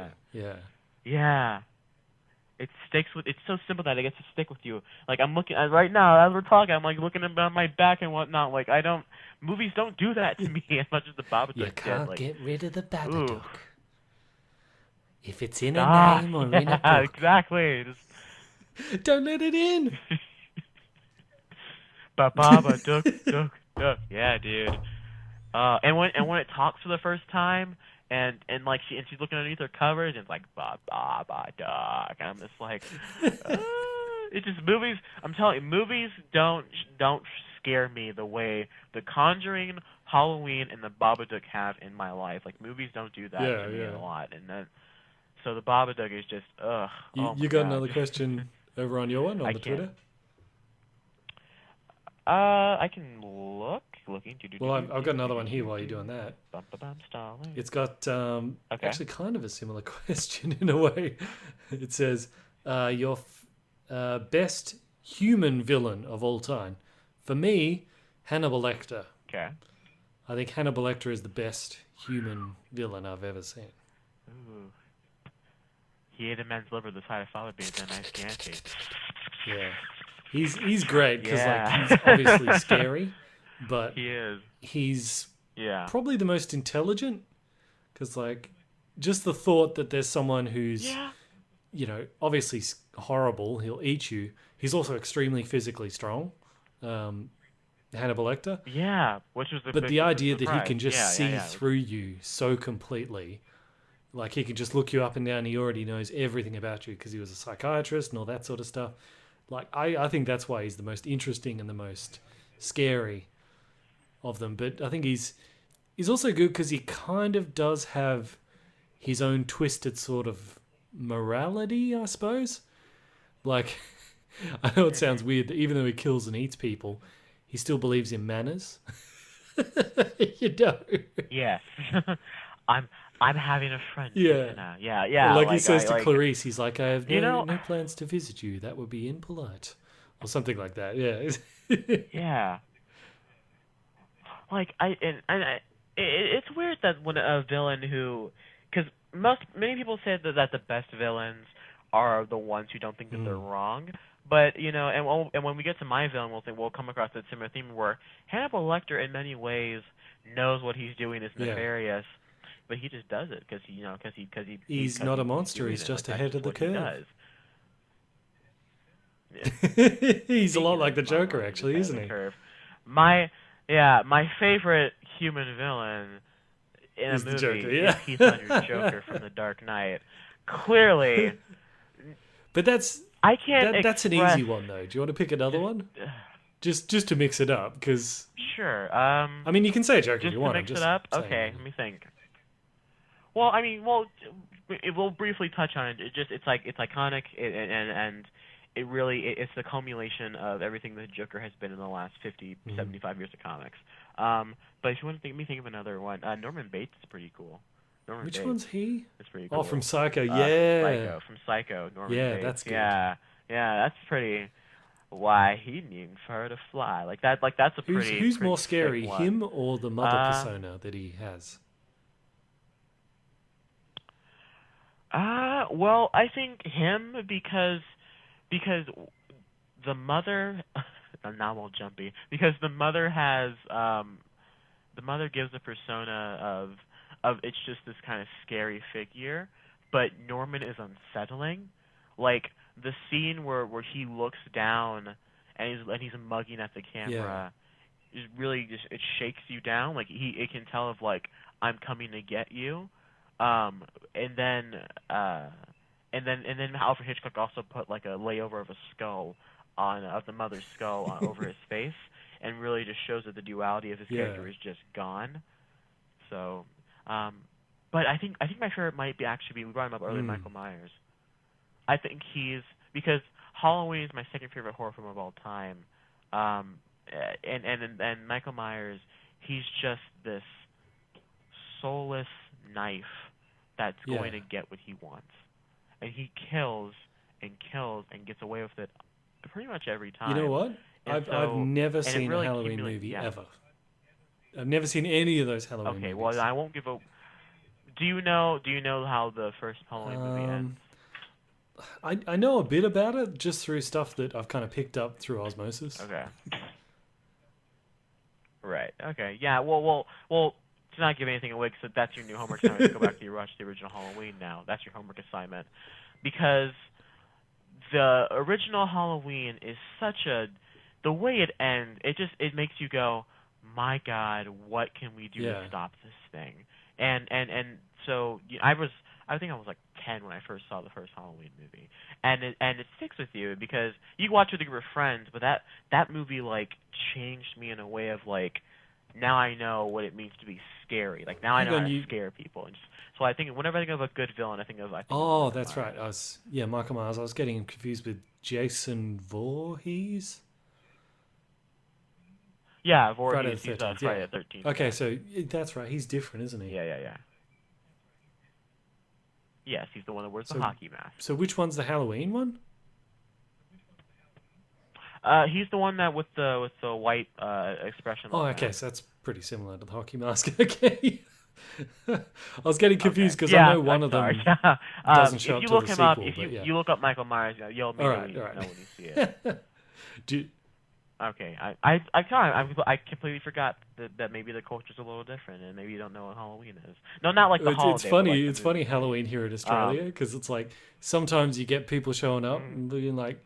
Halloween, but the response is usually like, why? Because it's just not a thing in Australia. Like, we see it on the American movies, but it's not. It's no, a not huge here. Thing like, here. Like, it's very rare to like get kids, and if they do come, you're like, built why a are you whole doing it? culture on This isn't America. It's Australia. We don't do Halloween. So they very rarely get any actual treats or whatever it's called. Wow, note to self: never moved to Australia, and if so, never have kids. Okay. Wow, what a sad experience. So you never went to a treated as a kid? But we have free public health care. Oh man. If you want to get political about it, sure. I mean, when you say actually, like that, no, we don't. We don't have shrimps on the Barbie. You have shrimp on the Barbie. You have shark attacks. You have spiders. Yeah. You have snakes. You have kangaroos. You have wallabies. But no, Halloween's just not really a thing, no. Oh, okay. Well, we're glad to know that we took it from the Romans and that it only stayed over here. Is it from the Romans? Is it? Well, I think so. I think if I read my history correctly, I'm pretty sure it was because it's the eve of All Saints Day, which I think is a Roman thing, and so it kind of became it was All Hallows Eve, which shortened to Halloween, in which people would give children treats, and then they would carve out squashes and whatnot and other fruits or vegetables to ward off goblins and trolls and spirits. Interesting. And that. And so it kind of just permeated into in the same way Christmas did, into kids go out and get candy and wear scary costumes and the jack-o'-lanterns or pumpkins and whatnot. So I have I think that's all the question I could find on Twitter. There's only one left from Jack Critchley. I think so. Films that you refuse to watch again for whatever reason. I'll have to think about that. Tusk. Really? I'll never you hated watch it that Tusk much? Again. I never wanted to watch Tusk again because I don't want to have the image of some man's wet dream that he got when he was high stuck in my mind for a few months or for a few weeks. I don't want that. I don't want that experience again. Because it's not a good quality made movie. It's just a man fulfilling his own ego, and I don't want to do that. Okay, fair enough. And for someone that complains, but we've been over this, but for someone that complains about editing, my God, is that movie go on for way too long in some scenes, and it's stupid. What? So I don't know. I'll never watch Tusk again. I would never watch the remake of Red Dawn again because I hated that movie so much. But also any Transformers movie, I would never watch again. I'd watch that again. Well, maybe the first one. I might watch the first one. I rewatch the first one probably twice a year. Yeah, like that one's just a lot of fun. It's a real good time in my opinion. Like I really like that. It's hard to say though because when you're online, sometimes you have to watch bad movies to do like rant stuff. So yeah, it's hard to think of movies that you would never watch again. Some we might have to watch again. Yeah. So people could laugh at our pain. Like people, like I can never. If I think of a movie that I can never do again. Like I can't do this. This is too painful. My mind immediately goes to Tusk. I'm like I cannot do Tusk again. No way. Like there's no way I can do that again. A movie I would never sit down and watch voluntarily again would probably be the 2014 Godzilla. Yeah. Okay. Well, you can go. I mean, I have watched it again since then, but like that's only because I was like, is it really as bad as I'm remembering? And I'm sure I'll probably watch it again as we get closer to the sequel. Wow. Anyway. Wow. Okay. So I think that's it, eh? Okay. So I think that covers all the questions. Yeah. All right. Okay, great. So what another awesome episode of the Movie Mania podcast. A longer one, yes. I'm very tired. It's 11:15 where I'm at right now. I got to go to school in the morning, but that's okay. So welcome. Thanks, Carol, for watching for another episode. Catch us up next week in which we talk the films of Steven Spielberg, thanks to Bridge of Spies. Yeah. So the people Bandit, can find me at YouTube and Facebook and Twitter as Bandit Incorporated, and they can find you. They can find me on the Twitters and Instagrams and YouTube, all at Podcast Media, except my Star Wars trailer emoji tomorrow. All right. Thank you all for watching our Movie Maniacs.